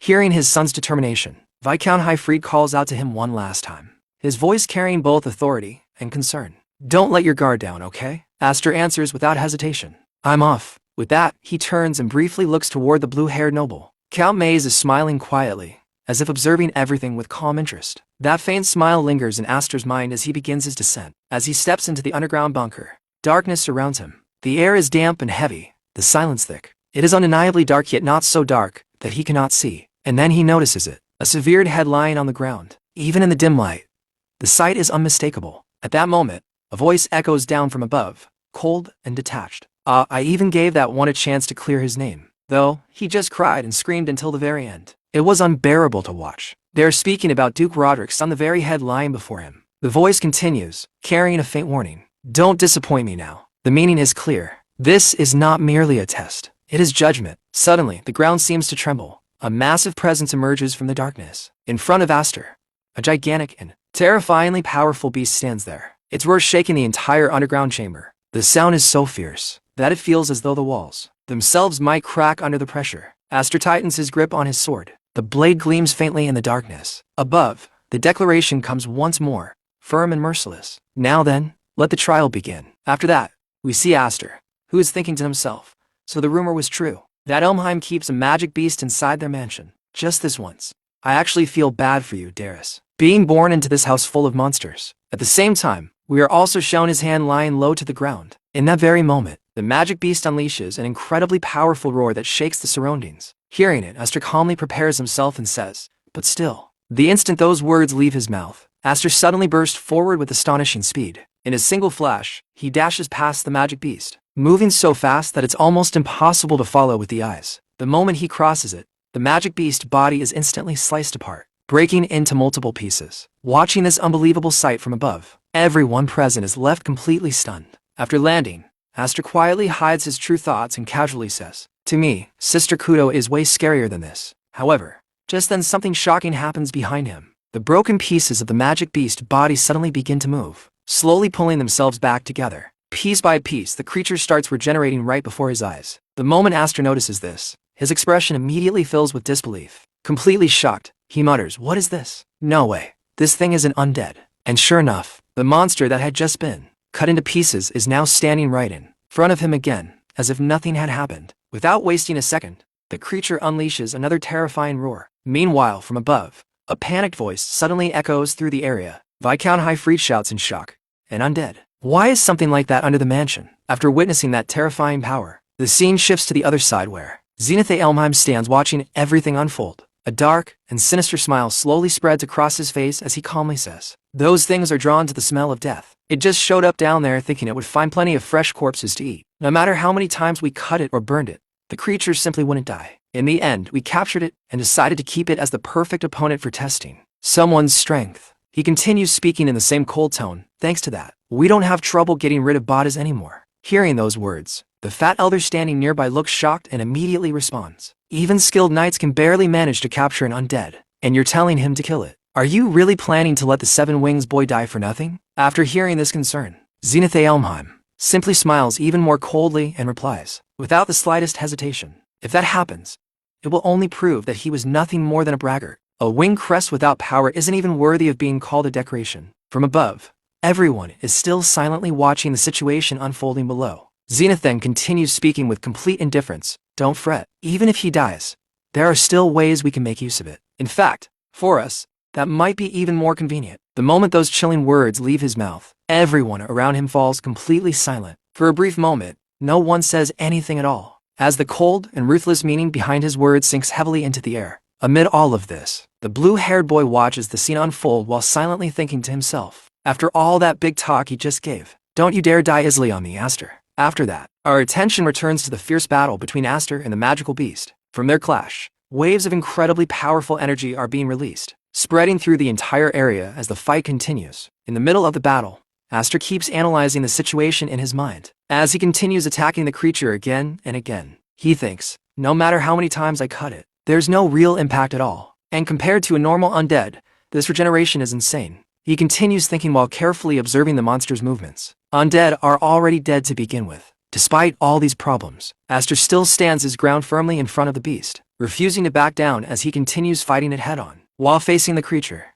he calmly reminds himself, to fully kill one, you have to burn it in sunlight, or purify it with a holy weapon. If you can't do either, then the standard tactic against undead is simple, don't engage. However, he immediately rejects that option in his mind. But obviously, retreat isn't an option here. Then, with determination growing stronger in his eyes, he continues thinking, and if I just use basic textbook tactics, then there's no point in being 7 wings. Even while facing a nearly immortal enemy, Aster remains standing without hesitation, ready to find his own way to defeat the monster. Aster clenches his resolve and declares to himself, I have to prove my worth. With that determination burning inside him, he suddenly swings his weapon forward, unleashing a powerful strike toward the front. The attack carries overwhelming force, and as he releases it, he shouts, by overpowering an undead with sheer strength. In the very next moment, an enormous explosion erupts from the clash. A massive and powerful blast shakes the entire area, sending dust and shockwaves spreading in every direction. The people watching from above are immediately stunned by the sheer amount of power released. One of the elders stammers in disbelief. What incredible magic power. Meanwhile, the other elders stare down at the battlefield with wide eyes and say in amazement, so this is the power of the 7 wings.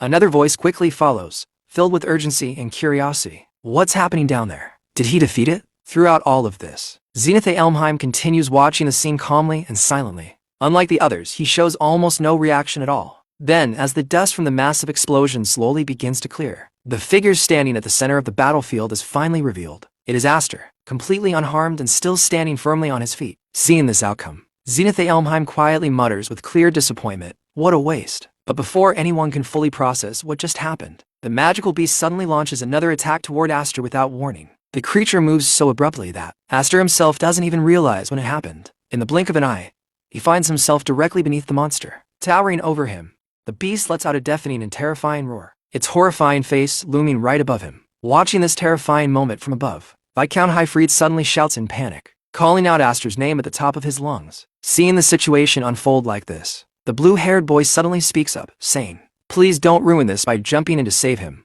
Lord Highfried. Hearing those words, Viscount Highfried turns toward him with clear anger and shouts back, you want us to just stand by and watch him die? Seeing how furious he has become, the blue-haired boy calmly raises his voice to stop him and says, now, calm down. Then, while keeping his eyes fixed on the battlefield below, he continues, you should take another look down there. Seems like he still has a trump card left. After hearing this, everyone's attention immediately shifts back down to the battlefield. There, they see Aster, who is in an extremely bad condition after the attack. Despite his injuries, he is still standing, and even more surprisingly, he is smiling. Looking at the results of the battle so far, Aster quietly mutters, good, looks like it's working properly. It's a bit slimmer than before. With those words, he slowly raises his sword and points it directly toward the monster standing before him. From his posture alone, it becomes clear what he is about to do. In the very next moment, an overwhelming surge of energy bursts out from his sword and shoots upward like a blazing pillar of power. The energy is unbelievably intense, so powerful that it instantly overwhelms the monster in front of him. In just a single attack, the terrifying creature is completely destroyed. As the power erupts forward, Aster shouts loudly with fierce determination, this will continue until you die. After that, as everyone witnesses the demonstration of this destructive power, Viscount Highfried is left completely stunned. Watching the overwhelming attack unfold before his eyes, he begins thinking to himself, that's the move I showed him once. Memories start flashing through his mind as he recalls the technique he had once demonstrated. But as he continues watching the terrifying energy being unleashed below, he slowly realizes something isn't quite the same. After observing it more carefully, he corrects himself in disbelief. No, it's something different, something else entirely. Meanwhile, the energy released from Aster's attack is still raging violently across the battlefield. The power is so intense and terrifying that even the elders standing above can clearly feel its pressure. The entire area begins trembling under the force of the attack. One of the elders suddenly shouts in alarm, "Hey, this place is going to collapse too." Another elder quickly calls out to the others in urgency, "Elder lords, this way." Panic begins spreading among them as the destructive power threatens to bring everything down. But in the middle of all that chaos, one person remains completely calm, Zenith Elmheim, standing there quietly while observing everything. He finally speaks in his cold, composed voice and says, "So this is the power of the 7 wings." Seeing everything that had just happened, the yellow-haired man looked completely stunned. His eyes widened as he tried to understand the situation unfolding before him. With a shaken voice, he exclaimed, "What the hell happened?" It was clear from his expression that he was deeply alarmed. Still struggling to process what he had just witnessed, he quickly added, "And what happened to the magic beast?" Standing nearby and observing the entire scene was Zenith Elmheim. He had watched everything carefully, without missing a single detail. Looking at the aftermath of the battle, he calmly spoke as he analyzed what had occurred. Dragged the undead inside a whirl of magical power and torn it to pieces. His words carried a tone of quiet astonishment. After saying this, Zenith fell into thought for a brief moment. In his mind, he began evaluating what he had just seen. It wasn't even a technique, he thought to himself. Just simple brute force based purely on the quality and quantity of magical power, as would be expected of someone who possesses the 7 wings. Then, turning his gaze toward Viscount Highfried, Zenith asked in a calm but curious tone, "Was that something you planned to?" Hearing this question, Viscount Highfried shook his head slightly and replied honestly, "No, sir. Even I'm surprised by how much my son has grown." There was both pride and genuine surprise in his voice, as though even he had not expected such overwhelming power. Just then, from behind them, the blue-haired man spoke up. Looking toward Zenith, he asked respectfully, "Then, Honorable Elder, have you accepted the test?" After hearing the question, Zenith Elmheim looked around at the others present. Seeing no sign of disagreement on anyone's face, he answered calmly, "I don't think anyone here will have any objections." Upon hearing this decision, the blue-haired man immediately looked upward and shouted loudly toward the figure above, "Did you hear that, Aster? You passed? It would be good if you came up soon." From above, Aster's voice soon responded. However, there was a small problem. With a slightly awkward tone, he explained, "It seems the chain I came down with a moment ago was also destroyed in the attacks. Could you lower a rope?" After all of that, the scene slowly shifts to a quiet room. Inside, we see Zenith Elmheim sitting calmly, his expression composed as if he had already made up his mind about something important. Looking toward Aster, he speaks in a steady voice, "That's okay, isn't it? If you let this opportunity pass, there won't be a second one." His words carried a sense of finality, as though this moment was a turning point that would not come again. Hearing this, Aster answered without hesitation. His voice was calm but firm. "Yes, I have no interest in disputing the succession of the main family. If someone like me were loitering around the mansion, my cousins wouldn't rest easy either. After all, my place is at the Highfrieds." His response sounded straightforward and humble, as if he had already accepted his role and position in the world. But the moment Zenith Elmheim heard the words of this young boy, he suddenly began to laugh softly. The laugh was not mocking, but rather filled with amusement, as if he could see through something hidden beneath Aster's calm words. Smiling slightly, he said, "And you think that sounds humble? Do you think you can hide the ambition reflected in your eyes?" His gaze sharpened as he continued, studying Aster carefully. Do you plan to point your sword at Elmheim in the future? Is your goal Roderick's head?" Hearing such a direct question, Aster looked momentarily confused. The accusation had come so suddenly that he didn't immediately know how to respond. Seeing this reaction, Zenith laughed again, waving the tension away with a casual tone. "Don't get so defensive. I don't need to speak into your thoughts for now, Aster." After listening to all of this, Aster finally spoke again. Unable to hide his curiosity any longer, looking straight at Zenith, he asked, "Why? Aren't the rebels your enemies?" Hearing the boy's question, Zenith Elmheim looked at him with a far more serious expression than before. The faint amusement that had been in his voice disappeared, replaced by a calm but heavy tone as he replied, "I already told you we're not a united bloc either. That Roderick has too strong a character. If your existence serves as a restraining force for him, then that's fine too." His gaze then sharpened slightly, and the atmosphere in the room grew tense. "But if you ever show me your fangs, you know what will happen, right?" The warning was clear. It wasn't a threat spoken loudly, yet the weight behind those words made their meaning unmistakable. Hearing this, Aster remained silent for a moment. Outwardly, he kept a calm expression, but inside his mind a very different thought crossed his head. You damn old monster of Elmheim, he thought bitterly. Just then, the door of the room opened and Viscount Highfried stepped inside. Looking toward Aster, he asked in a straightforward tone, Aster, are you finished talking? What did he say to you? Aster turned toward him and answered calmly. He said he wanted to take me into the main family, but I refused. The moment Viscount Highfried heard this, his eyes widened in disbelief. What? He exclaimed in surprise, clearly not expecting such an answer. At the same time, another voice suddenly spoke from nearby. What a waste. If you officially came under the main family, you could have earned much greater profits than you have now. The one who had said this was the blue-haired man. Hearing his voice, Aster looked toward him carefully before speaking. You are Count Maze, aren't you? Why did Luna make a proposal earlier that seemed to help me? After hearing this question, the blue-haired man looked slightly puzzled before replying casually. What are you talking about? I just felt a little annoyance towards some brat who seemed arrogant. Then he stepped closer and placed a hand on Aster's shoulder in a friendly yet confident manner. But leaving that aside, from today you have become, both in name and in reality, a son who possesses the 7 wings. With those words, he gestured around them and said, Look around you. As Aster looked around the area, he began to notice the expressions of the other people present. Though many of them remained silent, their thoughts were clearly reflected in their eyes. Some of them were staring at him with fascination and desire, while others watched with calculation. In their minds, many of them were thinking the same thing. So that's what the 7 wings are. A few among them couldn't help but feel greedy at the sight. I want it.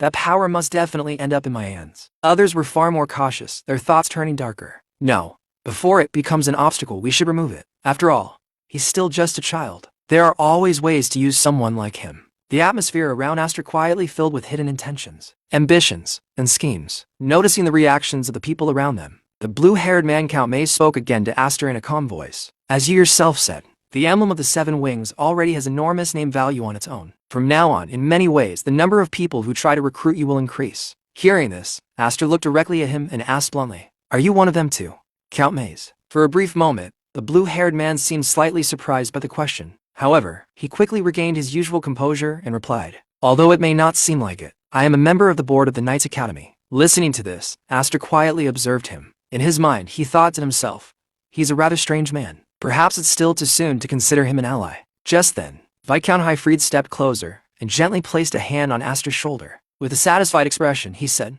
All right then, we should leave as well. You still have to tell your sisters about the great performance you gave today. Hearing this, Aster nodded slightly and replied, Yes, father. Although if my mother sees these wounds, she surely faint. After that, the scene shifts once again, this time to the inside of another noble residence. The atmosphere there is far calmer, yet the conversation taking place carries a serious tone. A knight stands respectfully while delivering a report. Captain of the Knights, it is reported that young Darius died during the test set by Sir Zenith the other day. Hearing this, the man seated before him quietly responded, I see. The one speaking was none other than Roderick. After a brief pause, he continued calmly, I also heard that Highfried's son was summoned by the elders of the main family. What happened to him? The knight hesitated for a moment. In his mind, a thought crossed silently. Doesn't he even care about his own son? Despite the thought, he maintained his composure and answered respectfully, Yes, I have something to report about that as well. Before the knight could continue, Duke Roderick spoke again, as if he had already guessed the answer. Just as I thought, that boy also had the 7 wings. The knight looked surprised and immediately asked, Did you already know? Roderick leaned back slightly as he spoke, his tone calm but thoughtful. If it continues like this, the balance of power that has been maintained for so long within Elmheim could collapse. The knight then asked carefully, Shouldn't we take some action? However, Roderick simply dismissed the concern with a slight wave of his hand. Leave it. If Elmheim were to struggle over an obstacle of this level, it would have gone extinct long ago. Then, a faint smile appeared on his face as he added, Besides, although I'm not in a hurry, sooner or later those wings will be mine. His eyes darkened slightly as he continued. Until then, I'll let him have fun freely. Let's see how long the baby who escaped that day can endure. I'll be entertained with this for a while. Child of the 7 wings, Aster. As he said those words, the anger and hostility on his face were clearly visible. The scene then changes once more. For years later, a loud voice echoes across a large open area filled with people. Dorsil Knights Academy entrance exam applicants, register this way. Once finished, move on quickly to the next point. The place is crowded, with young candidates who have come to take the Academy's entrance exam. Among them, a muscular soldier notices someone in the distance and nudges the person next to him. Hey, isn't that the famous? The other man quickly shakes his head and replies, It can't be. I heard he was a much more corpulent guy. Meanwhile, at the registration desk, another official pushes forward a document and says firmly, Neither the kingdom nor the knights order will be held liable for injury or accidents during the examination. If you agree, sign here. After that, present your wing emblem. He then continues while reviewing the candidates. We can't miss someone without magic power. Very well then, the emblem of the wings of Aster and Elmheim. But the moment he is about to say the name properly, his tongue suddenly stumbles. He looks up toward the person standing in front of him, clearly startled.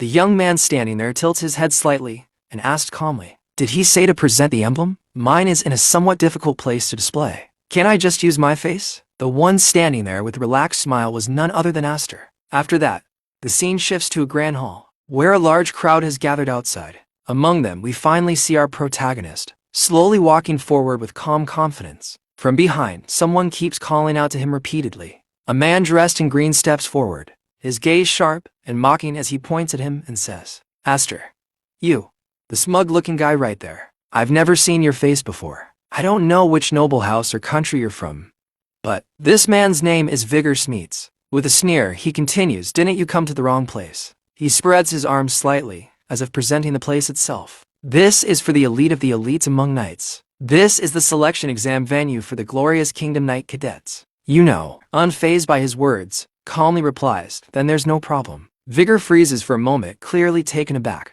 Then, raising his voice, he says, "Hey, wait a second. Everyone here has gone through strict and grueling hardship, and even after all that, they still dream of walking the glorious path of the elite, taking this exam again and again." His eyes drop to Aster's weapon, and he lets out a mocking laugh. "And you, carrying a child-sized sword on your hip. Everyone here can see it. This isn't a place for a fledgling swordsman like you. Come on, if you're just here to sightsee, go home, go home." His voice echoes slightly, drawing attention from those nearby. A few people in the crowd whisper among themselves. "He's at it again," one man mutters. "Smeets, the new guy bully." Another person beside him sighs. "He never gets tired of this every year, huh?" Then his expression shifts as he looks more closely at Aster. More importantly, the guy he's messing with. "Isn't he the Elmheim from the rumors?" A third voice joins in, filled with quiet awe. "You mean Astor of the Seven Wings?" Hearing this, Vigor Smeets' expression stiffens. In his mind, the words echo Seven Wings. Before he can react further, someone else steps forward, his tone suddenly light yet filled with a strange familiarity. "Oh my.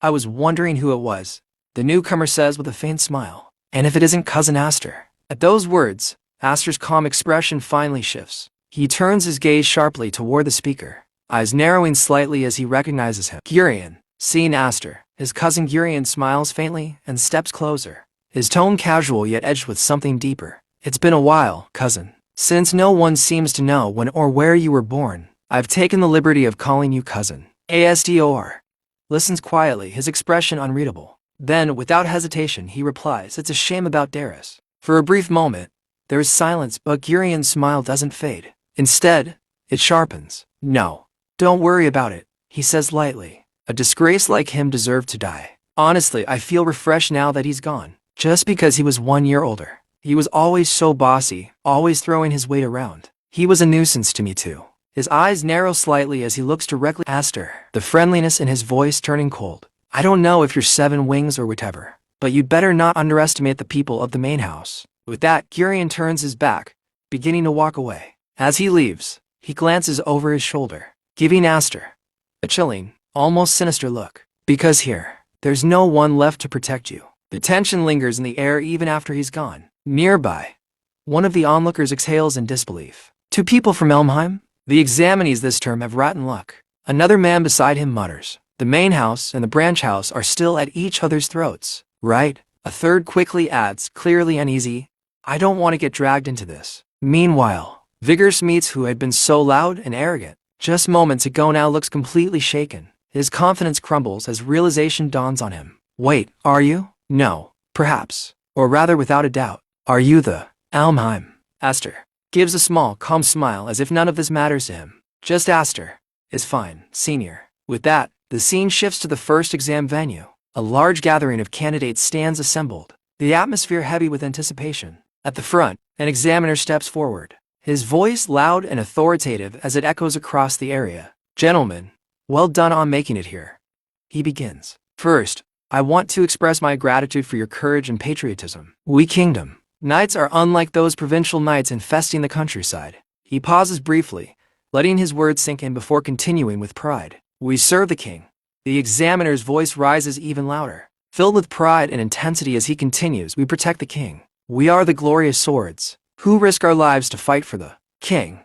We have no need for dull and blunt swords. Treat today's exam as a battlefield day and show us your true worth to the fullest." As those powerful words echo across the venue, Aster watches silently. Then, in his mind, he mutters, "What he's saying is ridiculous," but his gaze steadies, and a quiet determination takes hold within him. "I've finally made it back here. The path to becoming a kingdom knight. A right I wasn't even granted back when I was wingless." For a moment, memories seemed to pass through his mind of a time when he stood outside this very path, unable to step forward. But now, things are different. Beyond this lies a world of the strong, a world I could never reach before. His eyes sharpen as a single figure comes to mind, and the man still ruling at its apex is him. Kingdom Knight General Commander Roderick A. Elmheim. A faint, confident resolve forms within him. "Wait right there, Roderick. I'll catch up to you in no time." His thoughts turn firm, focused. To do that first, I have to pass this selection exam. Just then, the examiner's voice cuts through the air once again, pulling everyone back to reality.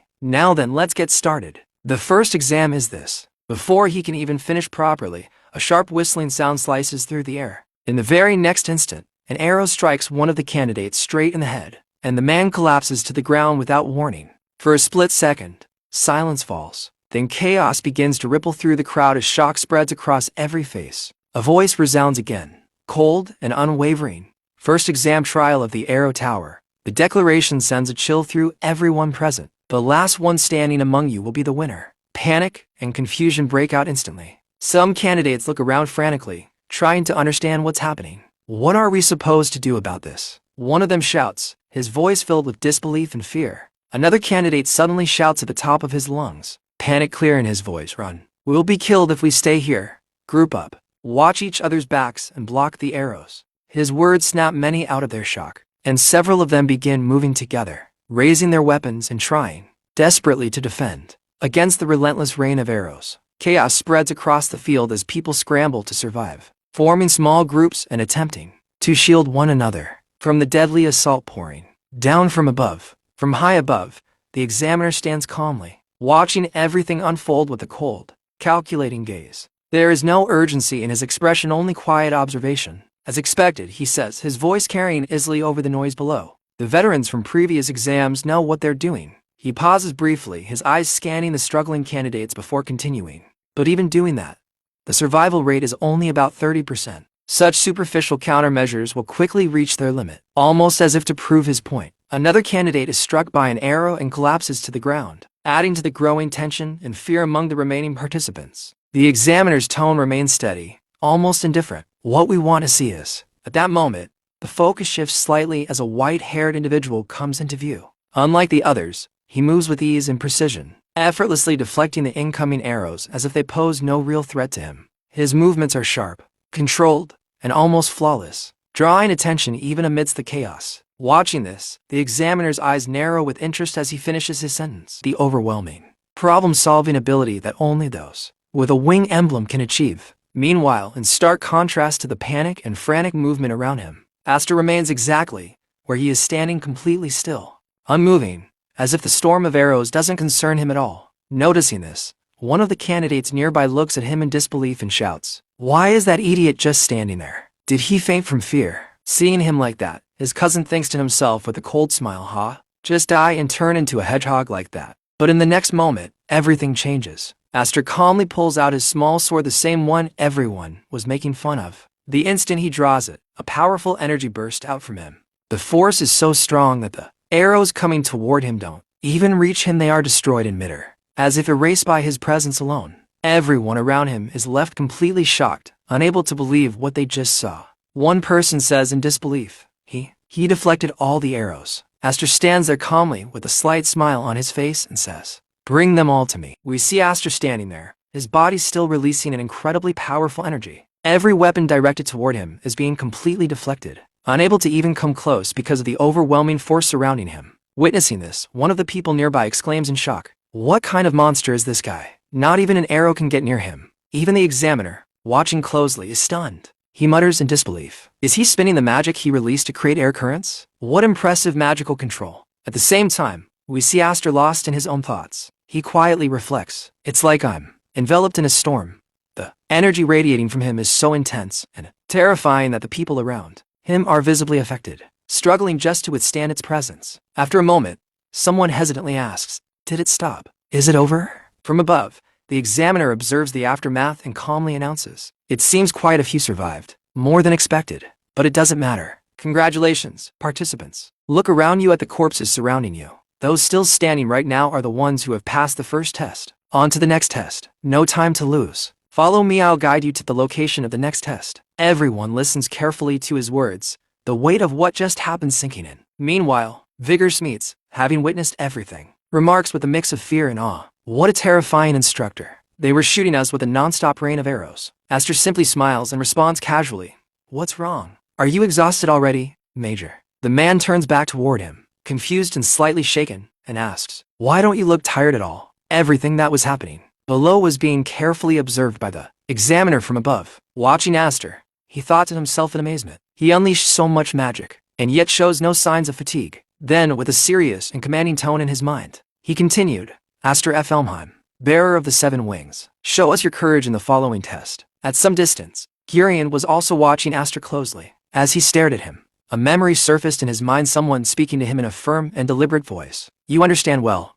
don't you, Gurion? You must prevent him from becoming a knight of the realm at all cost, for the future of Elmheim." Recalling those words, Gurion's expression darkened, and anger began to rise within him. Soon after, the scene shifted outside. As everyone gathered for the next stage, an inspector stepped forward and announced, "In the next test, to ensure equality, everyone will use the same sword. Before the test, everyone must submit their own swords." Hearing this, one of the participants complained, "This is annoying." Aster, who had been listening quietly, turned slightly and asked, "Was it different before?" Vigor Smeets responded, explaining, "No, the swords we middle-class knights have aren't that different, but that sword of yours is probably just shocking." Other knights nearby also overheard this conversation. Aster glanced down at his own sword and simply said, "I see." At that moment, Gurion approached them and spoke with a smug tone. "As expected from my cousin, it seems he has already tamed his servants." Aster paid him no attention at all, completely ignoring his presence. Meanwhile, Vigor Smeets, clearly irritated, fired back, "What do you mean servant? Who are you calling a servant? You are the heir to Baron Smite's house, aren't you?" Gurion looked at him with disdain and continued to insult him even further.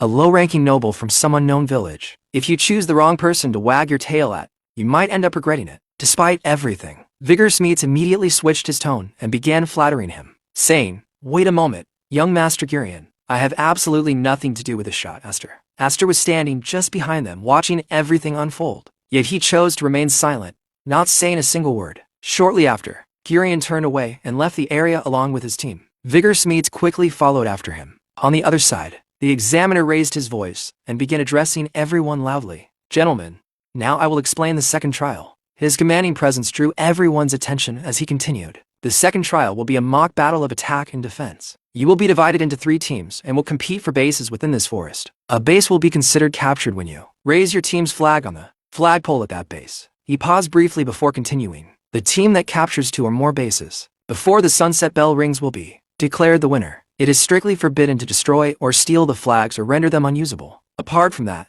there are no further restrictions." Then, in a colder tone, he added, "The swords that have been given to you, you may consider them as a permit to kill the enemy if necessary." After explaining all the rules, he stepped forward and said, "Now, I will announce the teammates with whom you will face this test." He then began distributing the participants into 3 groups. The first leader was Gurion. The second was the white-haired participant we had seen during the first test, someone who had performed exceptionally well, and the third was Aster. Each of them stood at the head of their respective teams, ready for the upcoming battle. As everything was set, Aster stood within his designated area and calmly analyzed the situation, saying, "The start signal will be when the smoke signal is raised. There are 3 flags, 1 for each faction. To win, a team must capture 2 or more bases, including their own."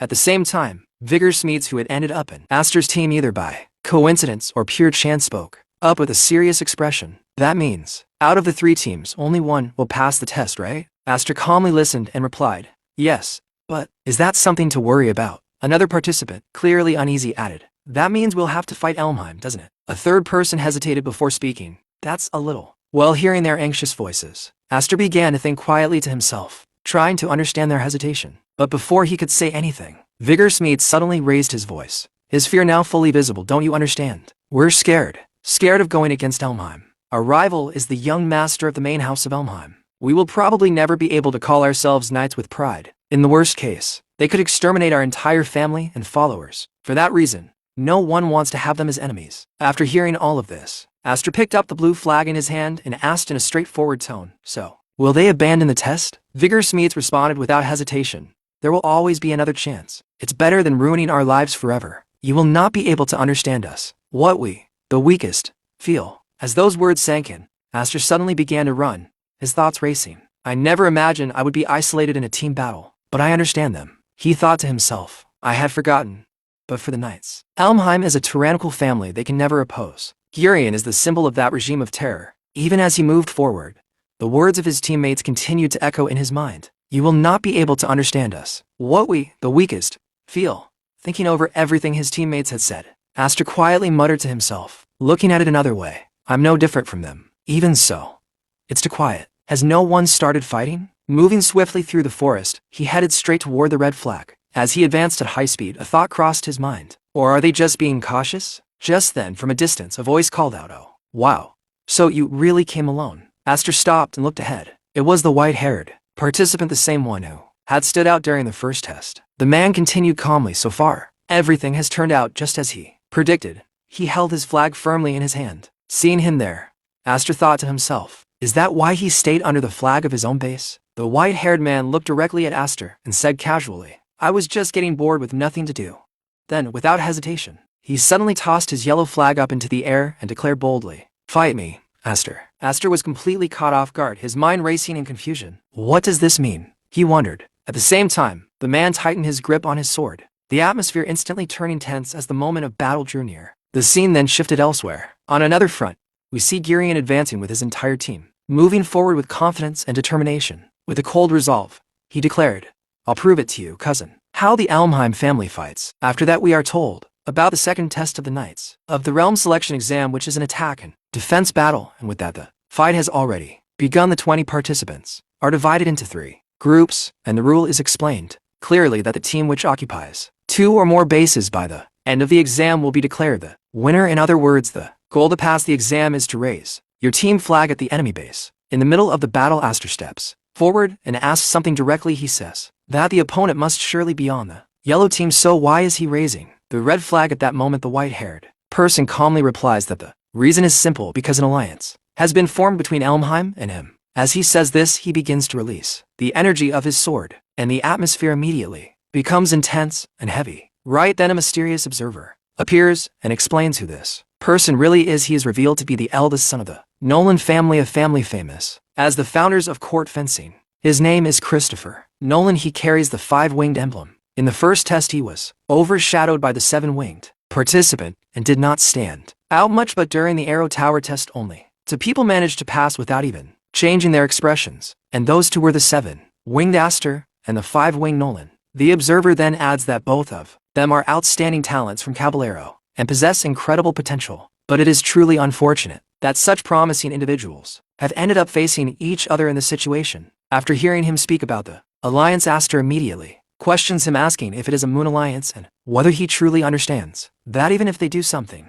like that, only one team can ultimately win. Christopher listens calmly, and while blocking Aster's attack, he answers that he is fully aware of it, and that since Elmheim is on their side, he has already decided that the main house will be the one to win. He continues by explaining that at this very moment his teammates should already be together with Elmheim and heading to attack Aster base. Hearing this, Aster feels a sudden sense of danger rising within him and thinks that this is bad, because Smite and the others are now in serious danger. He then confronts Christopher again, asking if Gurion threatened him by saying something like what would happen if he dared to oppose Elmheim. Christopher moves forward without hesitation and replies that no one would willingly stand in the path of a moving carriage when they already know they will be crushed beneath it. He explains further that the chivalric nobility exist within a strict hierarchical society, and such actions are simply part of its natural order. As he speaks, he releases a powerful attack filled with overwhelming force and declares that this, too, is the natural conduct expected of nobles. Aster struggles to block the strike, and even while defending himself, he begins to feel the pressure growing beyond his control. In the next instant, his sword suddenly breaks under the force, and as he looks at the shattered blade, he realizes something is wrong and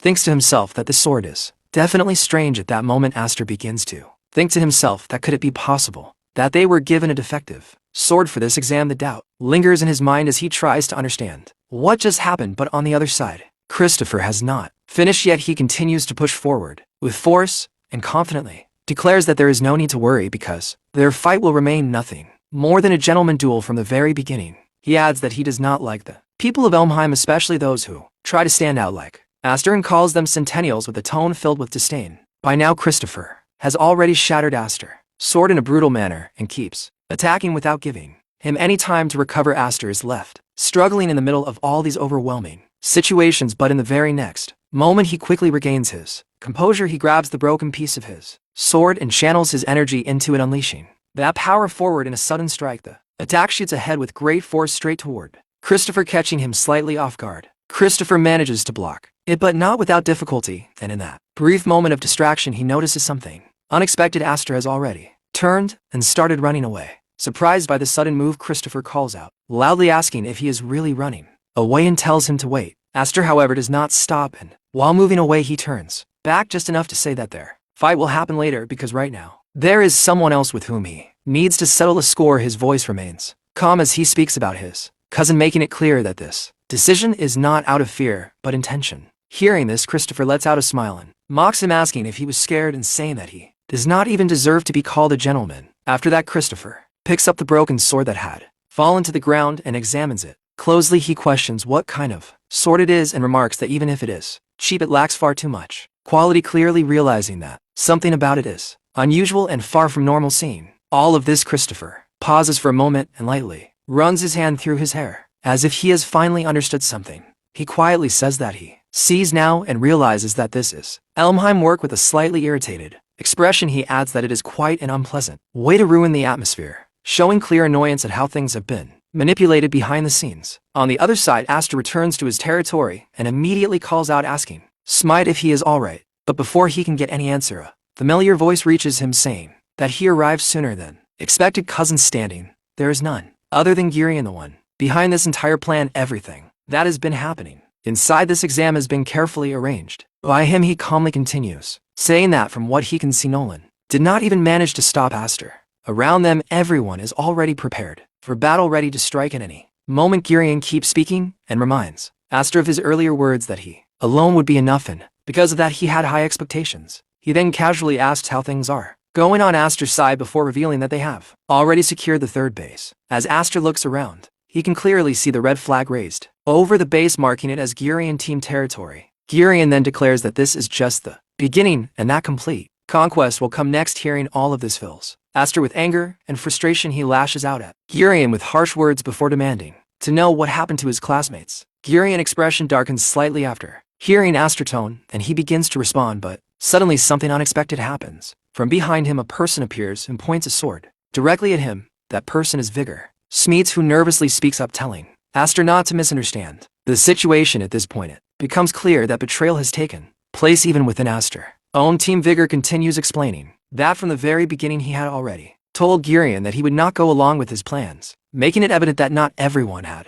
willingly participated in this scheme, even though the damage had already been done. Vigor Smeets still seems confused as he speaks, saying that those who oppose Elmheim are cowards, yet his voice lacks certainty, as if he is struggling to fully accept those words. Girion then steps in and continues with a cold confidence, saying that they did not even show any signs of resistance, even though they were nothing more than field monkeys, and that it seems they at least had enough sense to understand which side of Elmheim they should support. Hearing all of this, Aster becomes furious and challenges him directly, asking if he really thinks he can defeat him just by gathering more people. Girion simply smiles in response and calmly tells him that he is wrong and that the battle is already decided. He then explains the true victory condition of the attack and defense battle, saying that the team which secures 2 or more bases by the end of the exam will win. And even if Aster falls into despair now and starts raising flags at every base, he still would not have enough people to defend them. As Aster looks around, he can see that the blue flag has already been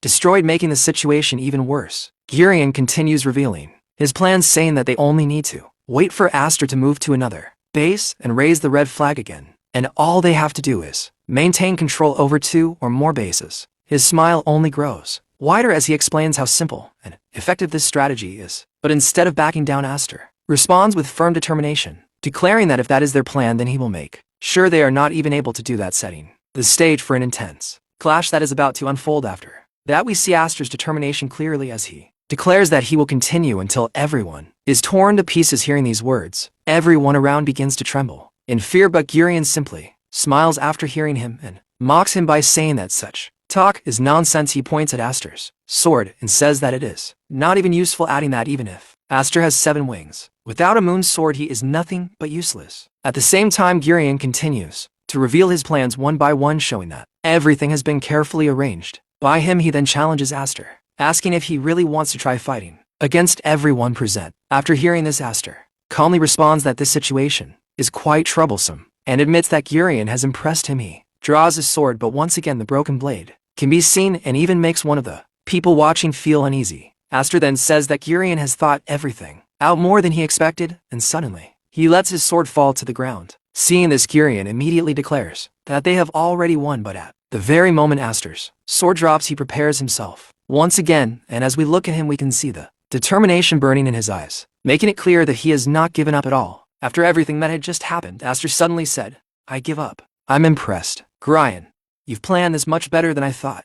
Hearing this, Gurion felt extremely satisfied, almost pleased with himself. But in the very next moment, as Aster's sword slipped and fell downward, he released a surge of energy, bending slightly. In an instant, he struck backward with incredible force, sending Vigor's Meats flying far into the distance. The impact was so powerful that Vigor's sword slipped out of his hand and fell away. Seizing the opportunity, Aster picked up that sword as well and unleashed a devastating attack both in front of him and behind him. Everyone present in that area collapsed from just that single overwhelming strike. Watching all of this from above, Gurion could only shout in shock. "What?" Aster then pointed his sword straight at him and said coldly, "But still, you made a mistake by standing in front of me. For meddling, now you're going to lose." At that moment, we see Aster in an incredibly cool and intimidating stance. Seeing him like that, Gurion growled, "You damn monster." Meanwhile, an immense amount of energy began gathering around Aster's feet. In the blink of an eye, he moved, closing the distance instantly. Aster was in midair, yet he was rushing toward Gurion at an unbelievable speed, ready to strike. Gurion, startled, glanced back and exclaimed in disbelief, "Impossible. Did he fly all the way here?" Looking straight at him, Aster said coldly, "You're too slow. Now you won't be able to escape." In the very next instant, he launched a direct attack at Gurion. Gurion tried to block it with his sword, but the force behind Aster's strike was overwhelming. His blade shattered on impact. At that very moment, Aster thought to himself, "I remember the day I flew for the first time. It's probably not because I couldn't before. It's because now I can feel it, that feeling of omnipotence when manipulating magic." Closing the distance, Aster came right up to Gurion and said, "Having wings is great. Look, that wall was so big." Gurion tried to respond, but before he could even finish, Aster interrupted him, dragging him downward as he continued, "But for me, it was small." A faint smile appeared on Aster's face as he said this, and in the very next second, they both came crashing down. A massive explosion shook the area as they hit the ground, leaving everyone watching in complete shock. Seeing this, Vigor's Meats muttered in disbelief, "What kind of fight is that? What happened to those two?" The others standing nearby were just as stunned, unable to process what they had just witnessed. Through the thick dust rising from the impact, a figure could be seen dragging someone across the ground. It was hard to make out who it was at first because of the dust, but as the figure came closer, it became clear it was Aster.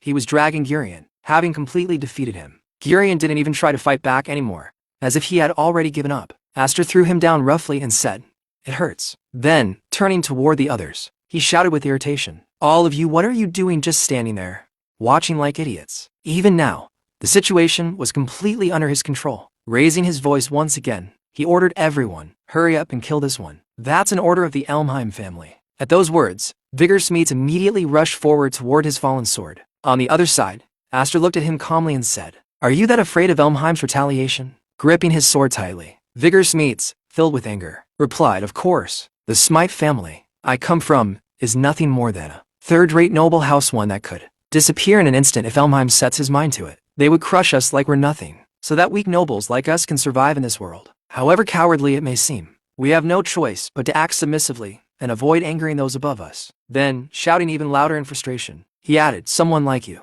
who possesses everything, wouldn't understand our concerns." Hearing this, Aster simply smiled. Seeing him laugh like that only made Vigor angrier, and he snapped, "What are you laughing at now?" Aster answered calmly, "My sister told me something similar a while ago. You don't understand the feelings of those who have nothing. I do have my own objections to that, but it's true that right now, I'm someone with privilege. That's why. There are things only I can do. As Aster said this, Gurion lay beneath his sword, watching everything with burning anger. Then Aster, raising his voice with intensity, declared, "My enemy is Elmheim. If you can't do it, then I will. I'll change that arrogant and overpowered Elmheim of today. I'll tear it down and rebuild it." Hearing these words, everyone around fell into stunned silence. They were completely shaken, unable to believe what they had just heard. Both his bold thoughts and the sheer weight of his declaration. Gurion, still lying on the ground, muttered in disbelief. "What are you talking about?" Vigor Smeets, equally shaken, looked at Aster and said, "Do you even understand what you're saying? What it truly means?" Aster met his gaze without hesitation and replied, "Yes. It's a declaration of war." He continued, his voice steady but powerful. "No matter how obedient and devoted they are to the current arrogant Elmheim, what awaits them at the end of that loyalty is nothing but betrayal and a miserable death. If they don't want that fate, then there's only one path left: to fight." Then, slightly shifting his stance, he added, "These 7 wings I carry on my back, they are the power meant for that very purpose. So now, you choose." His eyes swept across everyone present as he asked, "Which Elmheim will you follow? Him or me?" In that moment, Aster had placed a choice right in front of them all. It was no longer just a battle, it had become a turning point. After all, Gurion was the only heir of the main family, and choosing a side now meant deciding the future itself. Furious and shouting at the top of his voice, Gurion glared at Aster and yelled, "Don't talk nonsense. There's no way something like that is allowed. I remember your faces and your names. Dare to betray me, and you know exactly what will happen to you." Hearing those words, Vigor Smeets began to panic. Sweat formed on his face as fear and uncertainty took over. He couldn't decide which side to choose, what was right for him, for his family. The pressure of that choice weighed heavily on him. But then, as if making up his mind in a single moment, he suddenly threw his sword down and stepped forward. Looking straight at Aster, he said, "You're really going to defeat him, right? If you're just eluding us, and nothing changes afterward, then I will repudiate you." At that moment, he was also holding the blue flag in his hand. After hearing his words, Aster gave him his promise without hesitation. And with that, Vigor Smeets immediately raised the blue flag high into the air and declared loudly, "Vigor Smite, eldest son of the Smite House, I will support Aster F. Elmheim." Hearing this, one of the onlookers said in disbelief, "It can't be. He really said it." Another added, "But with this, Gurion's plan will fall apart." As those words spread, the anger in Gurion's eyes became unmistakable, burning with rage. Staring ahead with pure fury, he spat out, "This damn peasant." After all that, Vigor Smeets finally stepped forward, his voice booming loudly across the area as he shouted, "What are you all just standing around for? Now's our chance to show those arrogant Elmheim snobs what we're made of. Let's bet it all on the 7 wings." His words sounded powerful and inspiring, the kind that could stir anyone's blood, but instead of immediate action, the others only looked at each other in confusion, unsure of what they were actually supposed to do next. The energy was there, but direction was missing. Watching everything unfold, Aster quietly thought to himself, "That's one down. At least I won't have to go around raising flags all by myself now. But it's still not enough. I need more allies if I'm going to overthrow Elmheim." His expression remained calm, but his mind was already moving several steps ahead, calculating what he still lacked. Not far away, Gurion sat silently, his presence heavy with tension. Suddenly, someone approached him with concern and asked, "Are you alright, Gurion?" But before the person could get any closer, Gurion roughly shoved him back and snapped, "Don't touch me, you useless trash." At that moment, his anger had clearly reached its peak. Inside his mind, his thoughts burned with frustration and pride. Overthrow Elmheim? You branch family scum. If I let him keep doing whatever he wants, I won't be able to face the main family. I'm not like my brother, I can't let this end here. Driven by that rage, Gurion began trying to activate the power of his 4 wings. The air around him grew tense, as if something dangerous was about to erupt. But just then, a voice came from behind him, casual yet sharp, cutting through the atmosphere. "What's wrong, Elmheim? You're looking pretty pathetic for someone I haven't seen in a while." Gurion's eyes narrowed as he turned back, instantly recognizing the speaker. "Nolan," he said, his tone heavy. And just like that, Christopher Nolan had arrived. As Gurion quickly explained the situation to him, his frustration became even more apparent. "What have you been doing all this time? Dealing with him was supposed to be your job." But even as he spoke, a dark, calculating thought crept into his mind, twisting his expression into something almost sinister. "Perfect. I still have him on my side. His wing badge might not match the 7 wings, but when it comes to swordsmanship, he's definitely stronger than anyone else here." With that thought, Gurion's confidence surged again. Raising his voice, rough and filled with authority, he shouted, "Hurry up and hack that guy to pieces." But in the very next moment, something completely unexpected happened, something no one there had even imagined. Christopher suddenly stepped forward and slammed a red flag straight into Gurion's face before calmly saying, "I came to return this. Just as I thought. Your methods go against my chivalry. In other words, I'm breaking our alliance." Those words hit harder than any blade. Gurion, already shaken, was left stunned on the ground, unable to process what had just happened. Around him, murmurs of disbelief spread quickly. One member from a smaller family blurted out in shock, "You've got to be kidding me. Even the Nolan family is betraying us." Another person standing behind him added anxiously, "I don't even know who to side with anymore." The situation had completely fallen into chaos. Alliances were breaking, trust was crumbling, and no one knew what would happen next. Amid all of this, Christopher calmly drew his sword, the sharp sound cutting through the tension as he spoke with steady confidence. "Well then, looks like we're back to square one. You didn't really think you'd get through this exam without settling things with me, did you?" Aster, who had been watching and listening to everything closely, remained silent but fully alert. Christopher, however, wasn't done yet. With pride evident in his stance, he continued, "The proud swordsmanship of my Nolan family versus your 7 wings." Taking a firm sword stance, his presence became sharp and focused. The air itself seemed to tighten as both Aster and Christopher stood face to face. Their eyes locked onto each other, and then, in an instant, the fight began. Christopher moved first, charging forward with incredible speed, his blade cutting through the air as he launched his attack. His voice rang out with intensity and determination. "Let's finally make it clear. Which one is superior?" Christopher's attack carried overwhelming power, the force behind it so intense that the air itself seemed to tremble. The moment Aster witnessed it, something within him responded. Energy began to surge out from his body, rising like a tide he could no longer hold back. With a firm voice, he declared, "No, that's going to have to wait." In the next instant, he moved, launching his own attack straight toward Christopher. Even so, it was clear that Aster wasn't fighting at his absolute peak. Using an ordinary sword meant he couldn't properly channel the full power of his 7 wings. Saying that he was going all out here wouldn't be accurate. He was holding back, yet still managing to stand his ground against someone of Christopher's level. Christopher, however, immediately noticed the difference. As their blades clashed, his sharp eyes analyzed Aster's movements, and he muttered to himself that this person was completely different from before. In that moment, his sword was forced down toward the ground. Aster's strike had landed heavily, leaving a deep mark along the blade. Recovering quickly, Christopher looked up and said, "Wait, have you forgotten?" With incredible speed, he jumped back, creating distance between them before continuing. "Only one team can pass this exam. If we're both aiming to become Kingdom Knights, then we have no choice but to settle this right here, right now, Aster." Aster's expression didn't waver. Instead, he calmly replied, "That would be a problem for me, Nolan." For a brief moment, the tension shifted, and then Aster said something no one expected. "I want you to become a Kingdom Knight too." Christopher blinked in surprise. "What?" Aster lowered his stance slightly and began to explain, his tone steady but sincere. "You got everyone fired up about overthrowing Elmheim, so it wouldn't be very cool of me to ask you to give up on your dream, just because we're on different teams, would it?" There was a pause just long enough for his words to sink in before he added, "I have a plan to make sure everyone here passes." This time, it wasn't just Christopher who was shocked. Gurion was equally stunned, unable to hide his reaction. Then the murmur spread through the rest of the group. Vigor Smeets was the first to voice what everyone else was thinking. "Everyone, there's no way you can do that." Aster slowly lowered his sword, the tension in his posture easing just slightly as he answered, "I can't guarantee it, but I'm confident.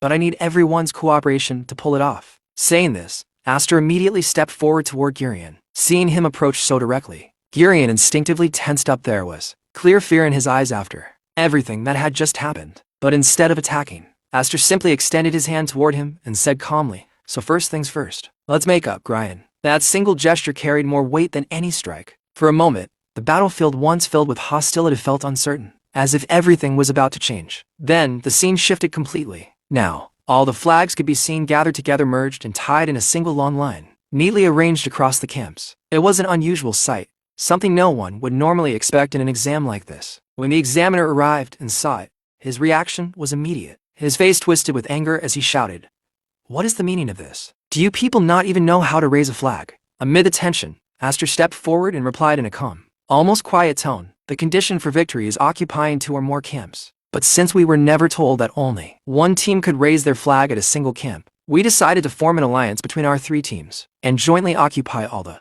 camps." His explanation was clear and logical, but it wasn't something the examiner was willing to accept so easily. Instead, his anger only grew stronger as he snapped back. "So, you want me to pass all of you? Are you making a mockery of this exam?" Standing nearby, Vigor Smeets could already feel the tension tightening around them. His entire body stiffened as he muttered, "I knew it wouldn't work." Beside him, Gurion also shook his head, unable to believe this approach would succeed. Of course it didn't. There's no way that kind of twisted logic would fly. Meanwhile, the examiner's focus remained locked on Aster.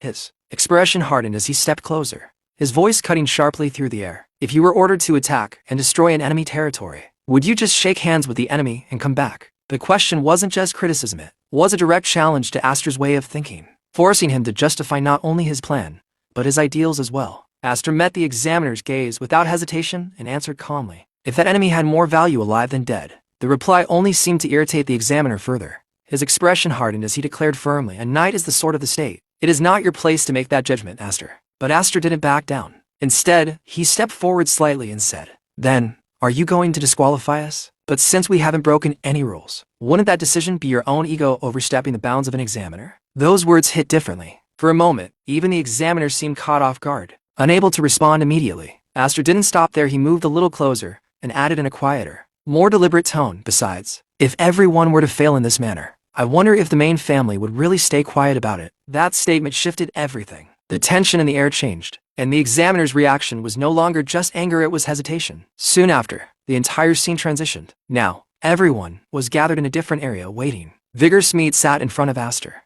clearly restless, and said, and so, the great examiner went to check with his superiors, and we've been on standby for a full hour now. Are we really going to be okay? Don't tell me we're actually all going to fail. Aster, however, remained unusually relaxed. In a light tone, he replied, who knows? At the very least, we showed them it's worth discussing. Not far away, the others lingered around Gurion, still uncertain about everything that had happened. Lowering his voice, Vigor added, still, I'm surprised that little rich boy actually agreed to cooperate. What exactly did you say to him? Aster simply shrugged it off. Nothing much. Just then, a loud voice cut through the area of attention. Instantly, everyone's focus snapped forward. The examiner stood before them, his presence commanding as ever, and announced in a loud, clear voice, Principal Mimir will now announce the exam results. Listen closely, all of you.